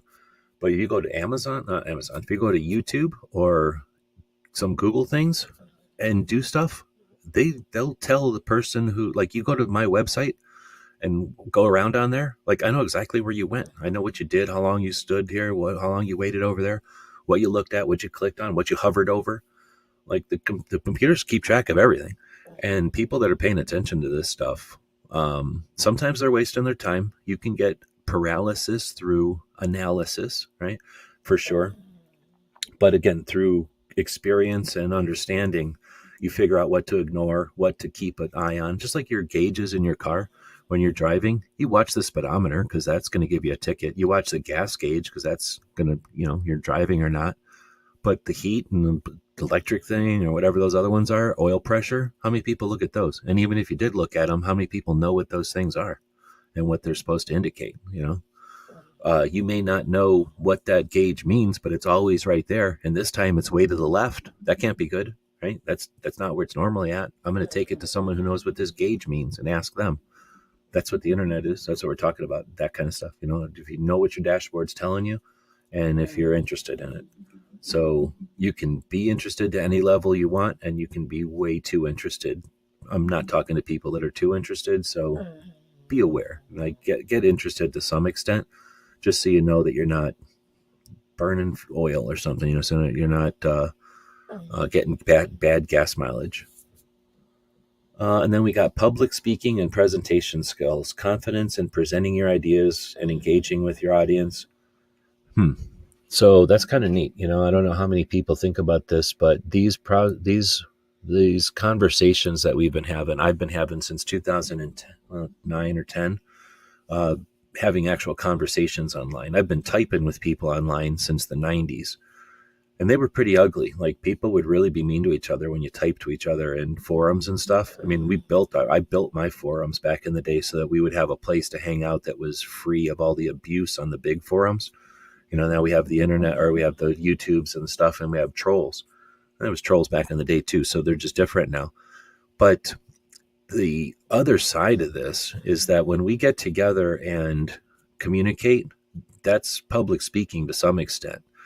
People that jump in and join in these conversations, technically we're talking in front of a bunch of people, like depending on how big the audience is and how much you care about, or how much, I guess if you're one of these people that point the camera at yourself when you talk, that probably feels more like you're public speaking maybe.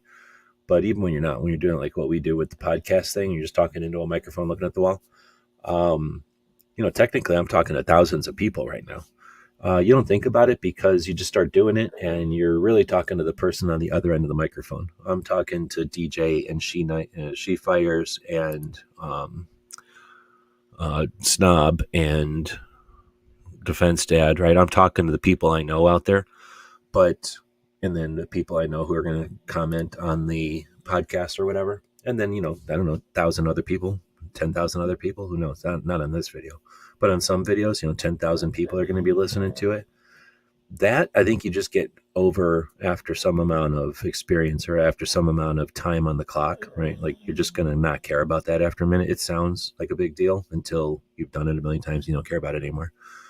But I think the better part of this is when you participate in these conversations, when you get into some of the rooms like what Gizzard has available, what Foss has available, where you can join in and be part of a conversation, you're going to just be more comfortable. You're confident, sure, but you're going to be more comfortable in having these conversations. Brooke Cheney's Suicide Awareness Saturday is the best Second Amendment thing by far that's happened, and it's now lasted longer than any other valid Second Amendment thing out there.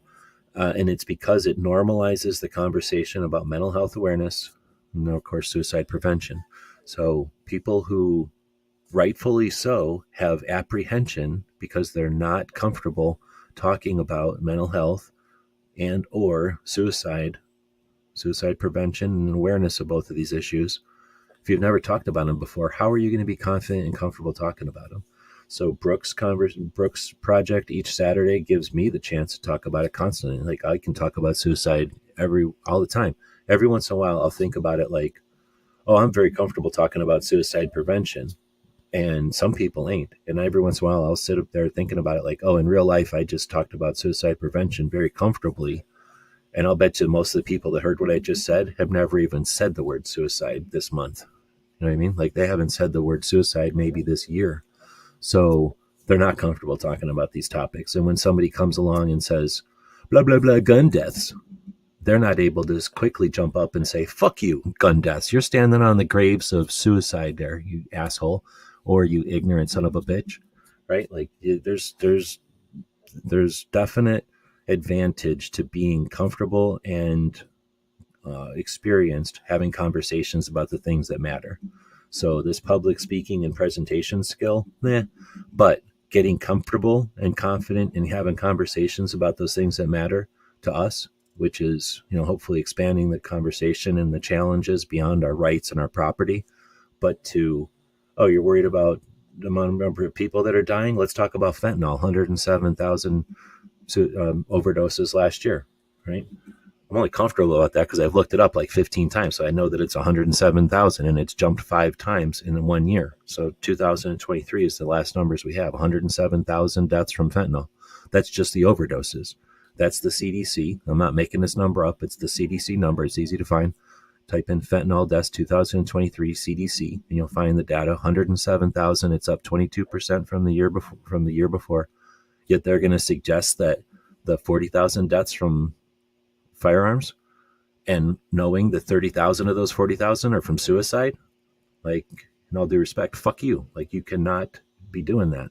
So they're not going to stop doing it because they're wrong as shit, and they keep saying it. It's our responsibility. It's our obligation to be able to challenge that. So this whole stuff about doing stuff online, a lot of people look at it as some sort of blah, blah, blah ego thing or blah, blah, blah, get rich quick. I don't care. Let them. This is capitalism. People want to be rich and famous. Let them. It sucks that they get rich and famous by ignoring the stuff that matters, but they're just one of the many fish in this ocean, this pool, and this stuff. So this internet's for everybody. And those of us that are trying to get stuff done have just as much ability and, we're just as able to use these systems. And like I was kind of mentioning before, we're better off when more people are here talking about things that matter, because it's an alternative to the people that are standing there talking about nothing, right? When there's nobody talking about something decent, all that's left is the salty, sweet treats. If there's nobody laying down nutrition, all you're going to get is snacks. So don't get mad at the snacks. Lay down some nutrition. Once there's a bunch of nutrition and the snacks start saying they're better than the nutrition, fuck them, get rid of them. But when there's nothing on the table and the snacks sit down because there's nothing else there, you just don't get mad at the snacks. They didn't cause nobody sitting at the table. Maybe nobody's sitting at the table because nobody put any vegetables and meat and bread down for them. Put some stuff down and let people feast. All right, we'll keep moving. I'm currently waiting on fast dry caulk to dry so I can paint. Sometimes spraying it with stuff helps. Spraying water on some of my caulks, my silicone caulks, engages their curing. don't know what kind you're using. Additional skills. Knowledge of Second Amendment issues. It's probably worthwhile, and being comfortable helps. So if you're not up to date, by all means, take a chunk and study up. You don't need to know everything. You just got to kind of get into it. One of the things I'll be doing next year is attempting to offer some on-ramps. It took me a while. If you go back, and if there was a way for you to look at all my videos, something like, I don't know, 6,000 videos or something at this point, if there was a way for you to go back somewhere in actually there is a way. If you go back and do a search for I don't know what to do it right now, but we're too late in the show to do this. But if you went back and looked, at some point I was getting frustrated because in 2004 we got rid of the assault weapons ban and everything was super cool for a while. And then every once in a while they'd throw something goofy at us, like a state level ban or something. And in 2009 we started to get the removal of bans, prohibitions on constitutional carry. So starting in 2009 here in Arizona, we got constitutional carry. Of course, being the third and really the first of the continental states to actually get constitutional carry, come up with it out of nowhere, we started looking around. Our ears perked up and we were like, right on, this is happening. Of course, now we have 27 states with constitutional carry, so it's really easy to look back and go, oh, okay, we knew it was coming and whatnot. But, just kind of being there and paying attention was sort of, let me at least kind of pay attention as the other states would happen and stuff. So anyhow, as I started to look around, I was like, wait a minute, what are these damn laws? What are the, I know we've heard about the 1934, we hear about the 1968, but then wait a minute, we also hear about 1986. Wait a minute, we also hear about 1994. Oh wait, and then that also means 2004 because that one sunsetted.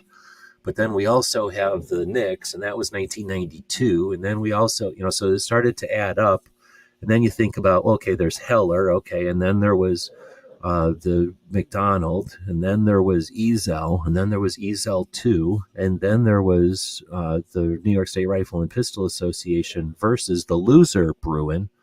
And, we have all these court cases, so that became a layer to have to worry about. Okay, and then we have, we have some states that have concealed carry, and then we have some states that have constitutional carry, and of course keeping track of that each year. Okay, that's something else to think about. And this is all just Second Amendment basic ass shit. This is just our laws at a national level and some of the important state level stuff, right? But then we get into who has to have a permit to purchase, who has to have a permit to even own a gun, who has to register guns, who can have this gun but not long guns, who can have long guns but not handguns, who can have handguns but not SBRs, who can have, right? So you get into those laws and goodbye. Unless you're a robot, you're not learning those laws. That requires sheets and maps and databases and stuff. You're not learning any of that, but that's just the fucking surface. So knowledge of Second Amendment issues is not something anyone has a knowledge of, period. I can guarantee you that. It's too much to understand. And the people that do are robots or broken. And they're just, they're broken and they're able to accept way too much knowledge, but they're not going to be able to get it out. They're not going to be able to accept to recite it to you. They're not going to have a conversation with you or be useful. So it's just not a thing. So knowledge of Second Amendment issues, understand that an in-depth understanding is not possible. You can attempt an in-depth understanding, and by all means share your learning and share what you've learned, because there's no possible way, none of the national level organizations is trying, no individual has ever attempted, no one is attempting to get that information out there or just lay it down. No one. The antis do, but they do it in such a fucked up way that it's useless. It's interpreted wrong, obviously, and they're misrepresenting, misunderstanding, and they're putting it up wrong. They do include a lot of stuff, but they have bad interpretations of it as they report on it. So knowledge of the Second Amendment is a tough one. It's just like some of these other things. Understanding that you can't understand it all is crucial. Then taking a quick look to see how vast it is important. And then time on the clock. Just dig in. Don't assume you need to know everything. You don't have to be an expert to have an opinion. Don't need, in this country, you're free to be wrong. You're free to be right. You're free to learn. and you're free to have be part of the conversation all along the way. So don't let anybody tell you that if you don't know enough, you shouldn't be at the table. They are probably the wrong one to be at the table if they're saying that. All right, so with that being said, get in there, try to figure it out, and then share along the way. Share, ask questions, say stuff, and allow yourself to be wrong and learn. So super critical. We need to normalize this knowledge in order so people can understand why it's so important. The people who marginalize us would suggest that our property is a vice and our interest in that property is a problem with us. It's an issue that we have where we're not capable of understanding the importance or the importance of the topic or whatever, when in reality they're not. They're only paying attention on the surface. They're not paying attention to what all's going on. So our awareness of that is crucial for turning the tables in society on that stuff. And that doesn't mean like we have to get out and debate everybody. We just have to be confident in our knowledge of our side of this fence here. They take for granted that we're fractured and we don't stand up and say no when they come up and say dumb shit in front of everybody. Okay, so DJ saying, I'm from Kansas. I am a Kansas band fan on Facebook. It's not the same. Moderators. You guys are having a conversation or something.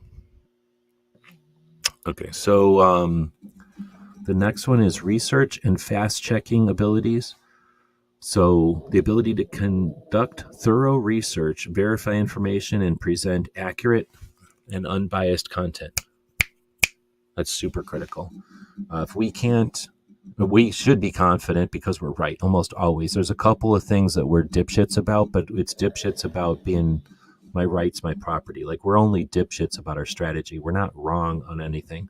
The other side, we know that. We understand that we're right, not just because we're like patting ourselves on the back. It's because the other side lies. Like, if the other side was right about something, we'd have to acknowledge that, well, they're right about that. I mean, I'm not even filtering what we're talking about here. Like, they're wrong about just about everything. It's their failed policies that create the violence, that creates all the problems that they point to. They point to the wrong conclusions. So again, we've got it on our side. You can research this and fact check it all you want. Please do, but don't just recite the facts. Like, what we need is people who are able to summarize that and get that concept across to the people who are not fact checking, who are not researching. And these people are brainiacs. These people are smarter than us. These people know better than us. These people are doing this for our best interest. So the thing that I found that works the best, or I suspect works the best, is to challenge their intelligence and to not tell them a fact, but ask them a fact. Get them to go research. And when they look at the shitty, fake answers that are given to them, if they are at all legit, they're going to question the validity of the garbage that's presented by the violence prevention sites, which are biased as all hell. So they're really going to take shitty biased data, in which case you can challenge them on taking shitty biased data, or they're going to go out and actually look at the real data, which is available through the CDC, the people that we pay, the government entity that we pay to provide the data. They're going to look at that and understand that the numbers we're looking at, our position is based on CDC data. Their position is based on hand-picked, like, bullshit data from the CDC data. And again, if they're at all legit, they're going to see that, and now they're going to start to question their side. We'd be better off if we had all their brainiacs questioning their side instead of just yelling at us because of emotions or whatever, and we get emotional back at them and they win. So anyway, research and facts. We got some strategy there. I'm definitely not saying regurgitate facts at anybody. That never works. Next up, interviewing and storytelling skills. Expertise in conducting engaging interviews and weaving compelling narratives into your content. Check out KD's Stogies and what the hell is it? Something in Stogies. It's not shotguns and Stogies, is it? But check out KD's interview style. I think that one's pretty good. We have some people out here that are engaging some interesting styles of interviews.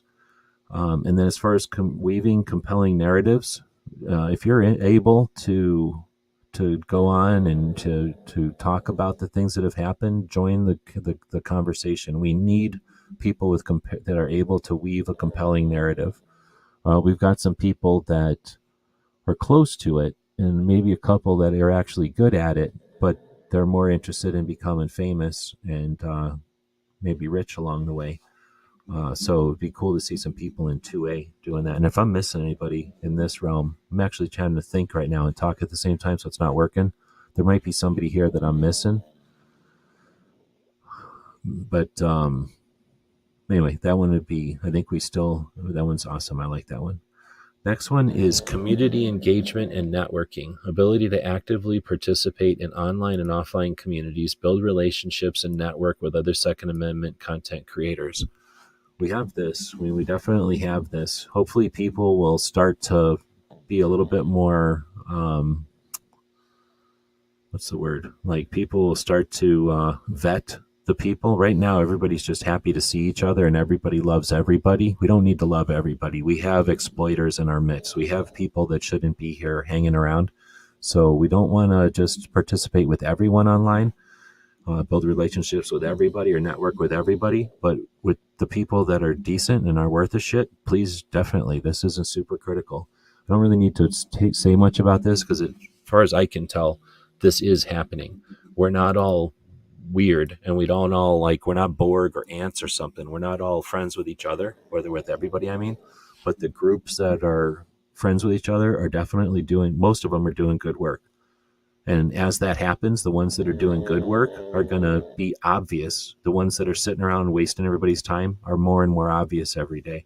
So this part's crucial. I don't think I need to lecture anybody on this one. I think we're engaging in this one pretty well. So jump in. Do not think that you need to be this tall to enter. Go join communities, be part of conversations, join networks and be part of them. Change the ones that suck, because the ones that suck still exist. They're still gun people. They're just spun off on trying to get rich and famous. Slap them around, throw some water on them, and get them back in the game. Same way with the NRA. It's shitty right now, but it doesn't mean it's always got to be shitty, and it doesn't mean it always was shitty. It's just shitty at the moment. So throw some water on their face, slap them. Hey, what are you doing? Let's get on game here, and let's save a state, save a sector. Adopt something and do something useful. But there's lots of potential out there for when we start engaging, start harnessing our ability to network. It'd be awesome if if the national level organizations harnessed that, encouraged it, gave up training and skill building on that concept. How cool would that be? Instead of just telling us about stuff like engage people, facilitate, but whatever. Can I drop a link to a really good 2A conversation channel I mod? You mean which one? She Fires? Sure. You mean Brooke? Sure. Or you mean the conversation one? Costly Conversations guy? Conversations never go well when you open with "you're wrong, have a delivery method." That's a good point. Unless you're shooting 9mm, then you're wrong. Let's see. Conversations never go well when New York is saying conversations never go well when you start off by saying you're wrong. Oh, I think you're just reiterating. I gotcha. I agree. And that's the thing is you learn that by having conversations, right? Like watching conversations, you've got a pretty good idea what conversations are like, but until you start having conversations, that's when you start to fuck up and you mess up, and then you start to go, oh, okay, that worked. Oh, okay, that worked. Oh, that worked all the time. That's how you win, right? All right, the next one is content monetization strategies. Oh no, we're talking about money. There's all kinds of people that are going to get offended. They're going to clutch their necklaces and go, their pearl necklaces and go, oh my, you're not allowed to talk about money in capitalism. You're not allowed to talk about making money and doing stuff online. You're only supposed to just do stuff out of the goodness of your heart. Only rich people are allowed to play online. Rich people that can afford to have Second Amendment as their hobby. That happens all the time, unfortunately. We got bullies out there, people that are communists, I guess, people that expect Everything has to be worked for by the back, the sweat of your back. If you're not digging a hole, then you're some sort of lesser. Like, fuck those people and be part of the conversation. Go make a shit ton of money. How much money the people are making that are just out there playing around? Like, the people around are making the most money, yet everybody who attempts to do Second Amendment and make a buck gets wailed on, like if they're somehow traitors to the cause. So the people, the non-capitalists, the communists, who would expect everyone to do Second Amendment work out of somehow, the goodness of their heart, or through their own what do you call it, like their own wealth, is messed up. We can't expect only rich people to solve our problems, and we can't expect only people who have enough extra income to hobby as Second Amendment. We were allowed to have good people make money saving our Second Amendment, creating awareness of what it protects. The ladies of the DC Project should be monetized. People that sit on their asses and bitch about every monetization effort need to be shown for what they are: communists who hate the capitalist accomplishment of goals, especially difficult goals.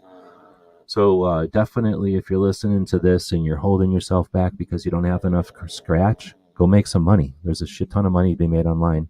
Lots of different strategies, lots of different things going into 2024. It's only going to get easier. It's a election year. There's money just gets spread around in election years. That being said, I'll take a quick tangent. Be careful. This is an election year. All kinds of people are going to come up out of the mud, just like a bug or some kind of weird slug or some kind of gross thing that lives underneath the ocean that's gross, full of slime and gross things. They're going to come up out of the muck because it's an election year. They're going to throw down their same old regurgitated shit that they throw down every year, their same old bait. And then people that are new are going to go, oh, look it, this looks good. Oh, look it, this sounds really good. Oh, look it, I've never heard this before. Yeah, you've never heard them before because they've been stuck in the mud waiting for an election year. Every 4 years, you're going to see people come up out of nowhere. Hey, I've been around for a long time and I've just been on a hiatus. Oh, I've been around for a long time and I've just been busy. Blah, blah, blah. Here's my new thing. Everybody's going to go, oh, that's amazing. Blah, blah, blah. Here's $5. Here's $10. Here's $20. They're not asking for 100. They just want $5, $20, $5. Then you'll never see them again. 4 years later, they'll come back and go, oh, I've been busy, but look what I got. So be careful of that. But on the other side of it, we've got good people that are awesome. Again, let's talk about, like I said, not the DC Project, Women for Gun Rights. You got ladies who are on their own time, with their own dime, going to representatives and becoming a specific resource for representatives on what the new face of gun owners is in 2024. And those ladies are potentially not even able to go because of finances. And then we've got people shooting fry pans, or we've got people talking bullshit about politics, or we've got people selling coffee, or we've got people selling t-shirts, and we've got people making a shit ton of money. And then as soon as those ladies ask for a buck, they're going to get demonized. Oh, you blah, blah, blah. You can't do this on your own. Blah, blah, blah. You can't figure this out.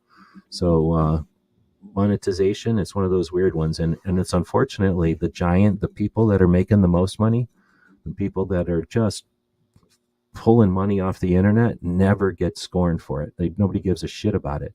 In fact, people are probably wearing their fucking shirts when somebody's trying to do something on the small side, trying to get bigger. They're the ones who are going to get stepped on. Their people are going to come by, and you're going to have much fewer comments, and you're going to get the comment from this son of a bitch who's like, blah, blah, blah, I'm drunk and I'm off work and you shouldn't be doing nothing because I had to be at work today.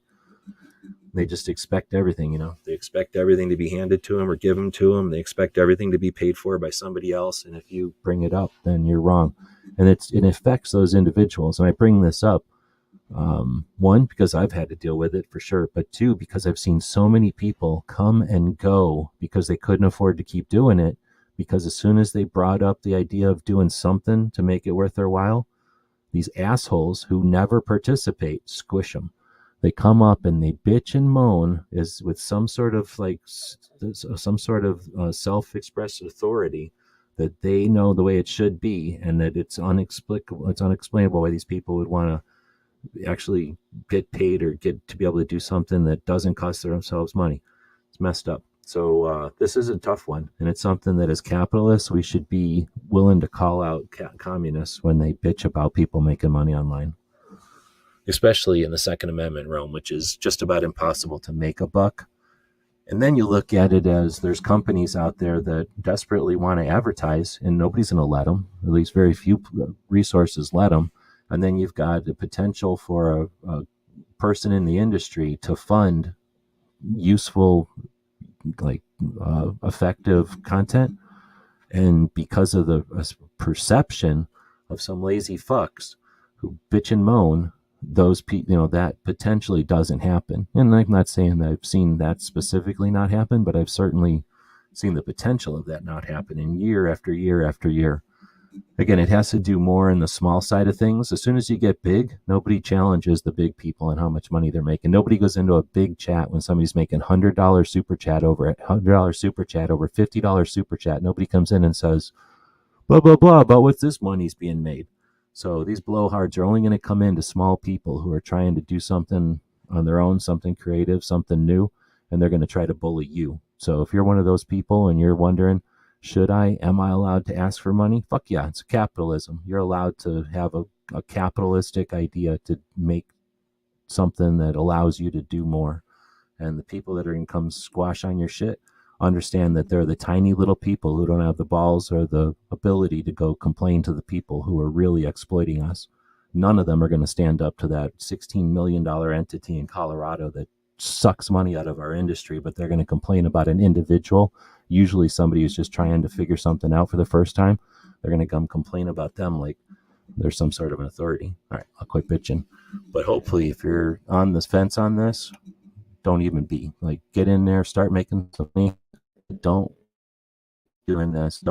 prevent yourself from doing this because of money.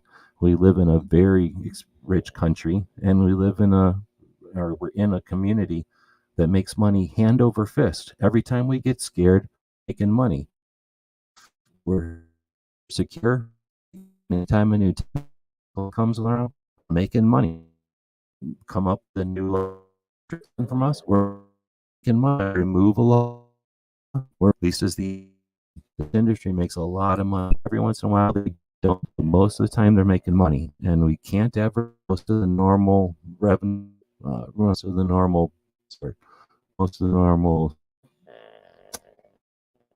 places that you would normally are anti-gun. So it's actually frustrating that we get into. We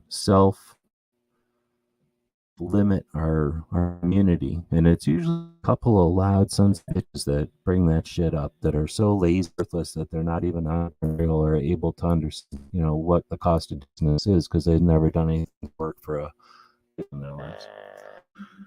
All right, so with that, we'll I don't know, what do you think? Was that list pretty good? I kind of like that list. This is all AI from Google's AI this week. I tried hard not to get into some specific software stuff. I was kind of debating that this week, so I guess we didn't. I'm kind of looking at some new software, some options, some things to do more than I've done in the past. Oh snap, they're already going. And because of that, I was really thinking about spending most of the time today talking about that, but instead we kind of did a comparison with this AI's results versus last week's AI's results. I'm going to do a little bit of maintenance here, and then we'll get back to the chat. But right now, I'm on the wrong channel. Right now, I'm going to bring up the chat that we're in on the screen, and I'm going to edit the video that we're in. Don't be scared. It's just like we're doing an operation on our own abdomen. It's no big deal. So I'm going to insert the knife here, and now we're looking at the guts of it's the chat that we're all in. And now we're going to go over to customization. So I'm just going to lift up the liver and the lung, and I'm going to jab underneath of this gut into this organ we're going to jab this link, and now we'll sew it all up, use a couple of lasers, and didn't even hurt, did it?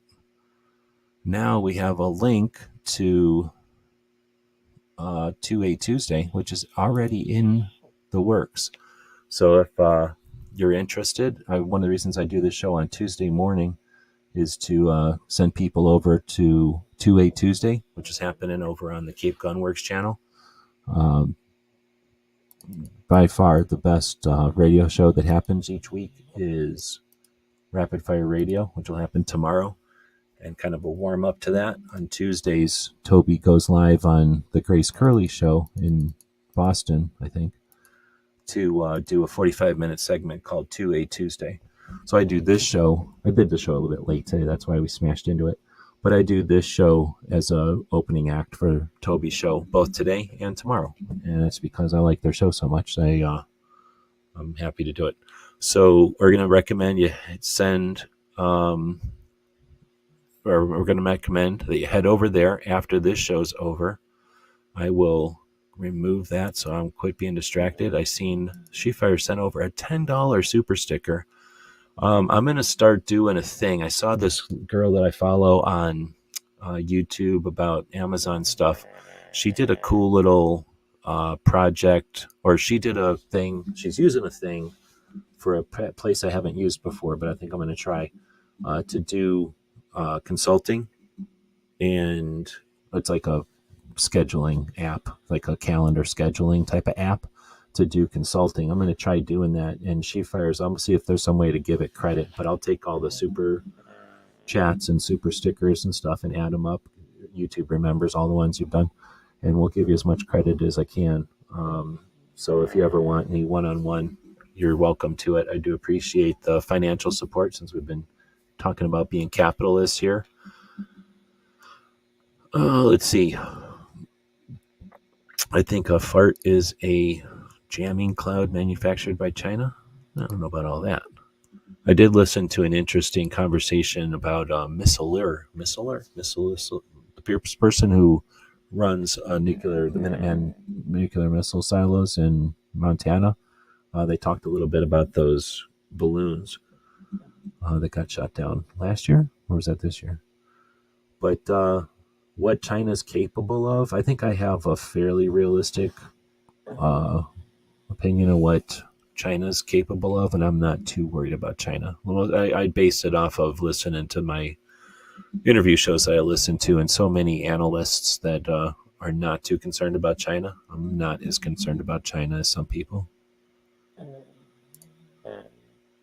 Let's see. So Gunswater saying, can't get anybody to write in on the proposal. Definition is universal background checks and registration.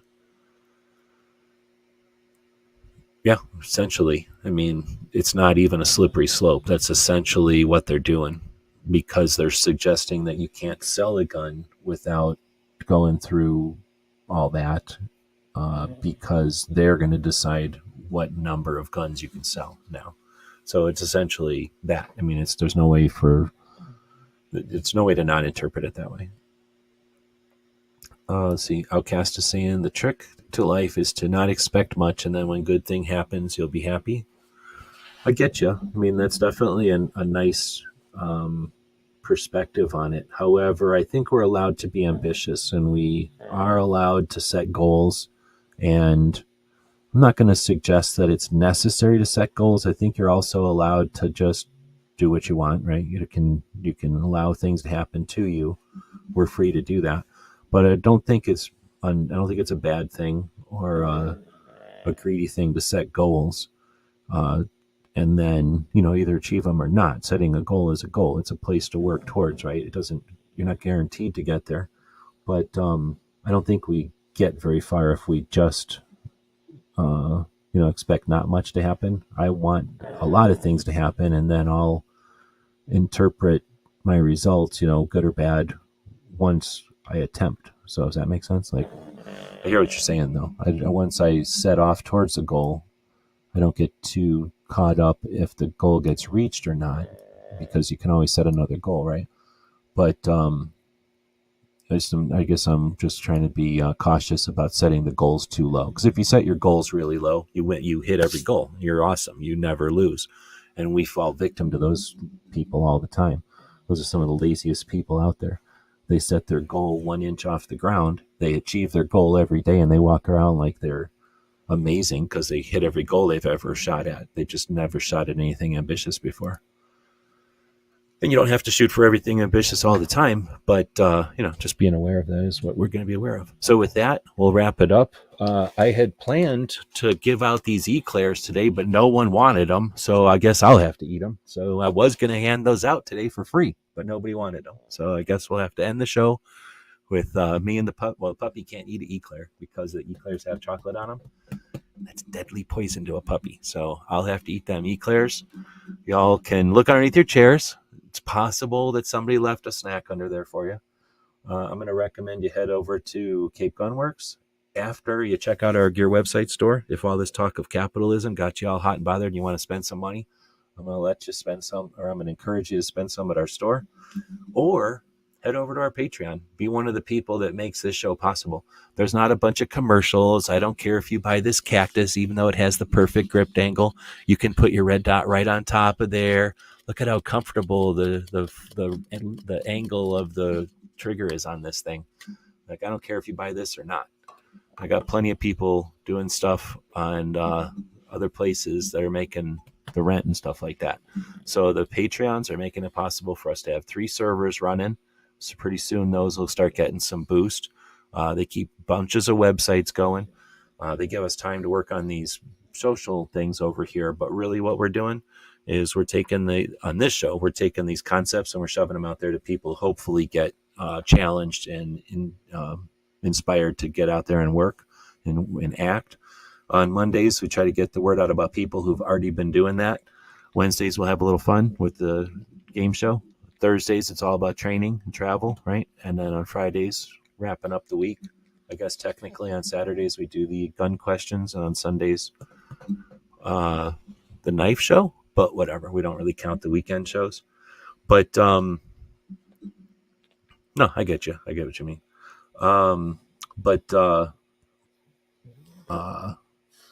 In any case, if those people that are inspired by what we're doing grab something from us or become a Patreon, we do appreciate it.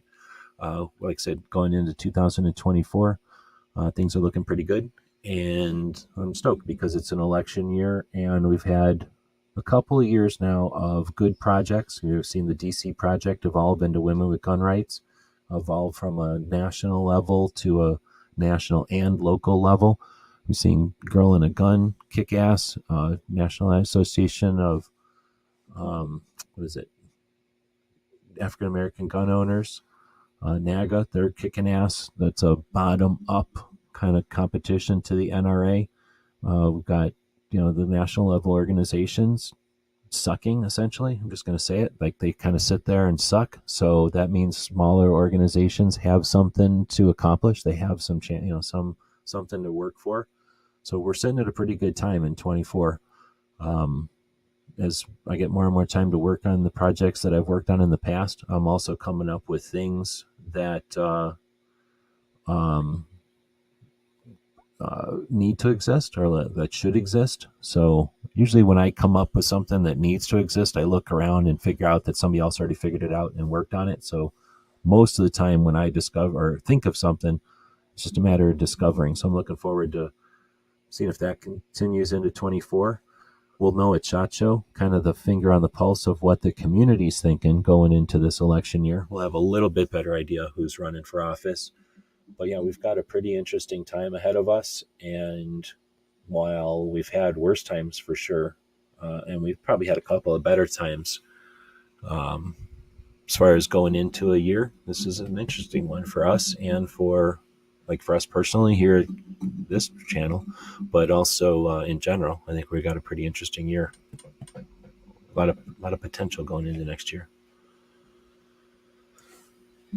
But New York was saying goals are good. You work towards them. Expecting things becomes the problem. Yeah, exactly. When you take things for granted, ignore things, assume things. But when you start to expect a result, and start planning too far ahead on that result. I think I got you.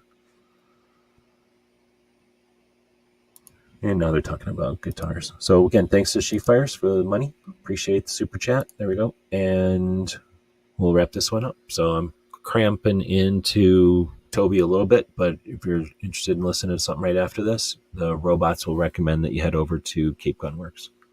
All right, we'll see you tomorrow with the look at the Instagram. Probably around this time tomorrow. So I'll see you in about 24 hours. GearWebsites.com is your source for firearms-based playing cards and books. We also have mugs, shirts, and posters with designs that we've made live. Of course, we have patches. Every Friday is Free Patch Friday. We appreciate your support. Thank you for shopping at GearWebsites.com. Captain, a vessel approaching. On screen.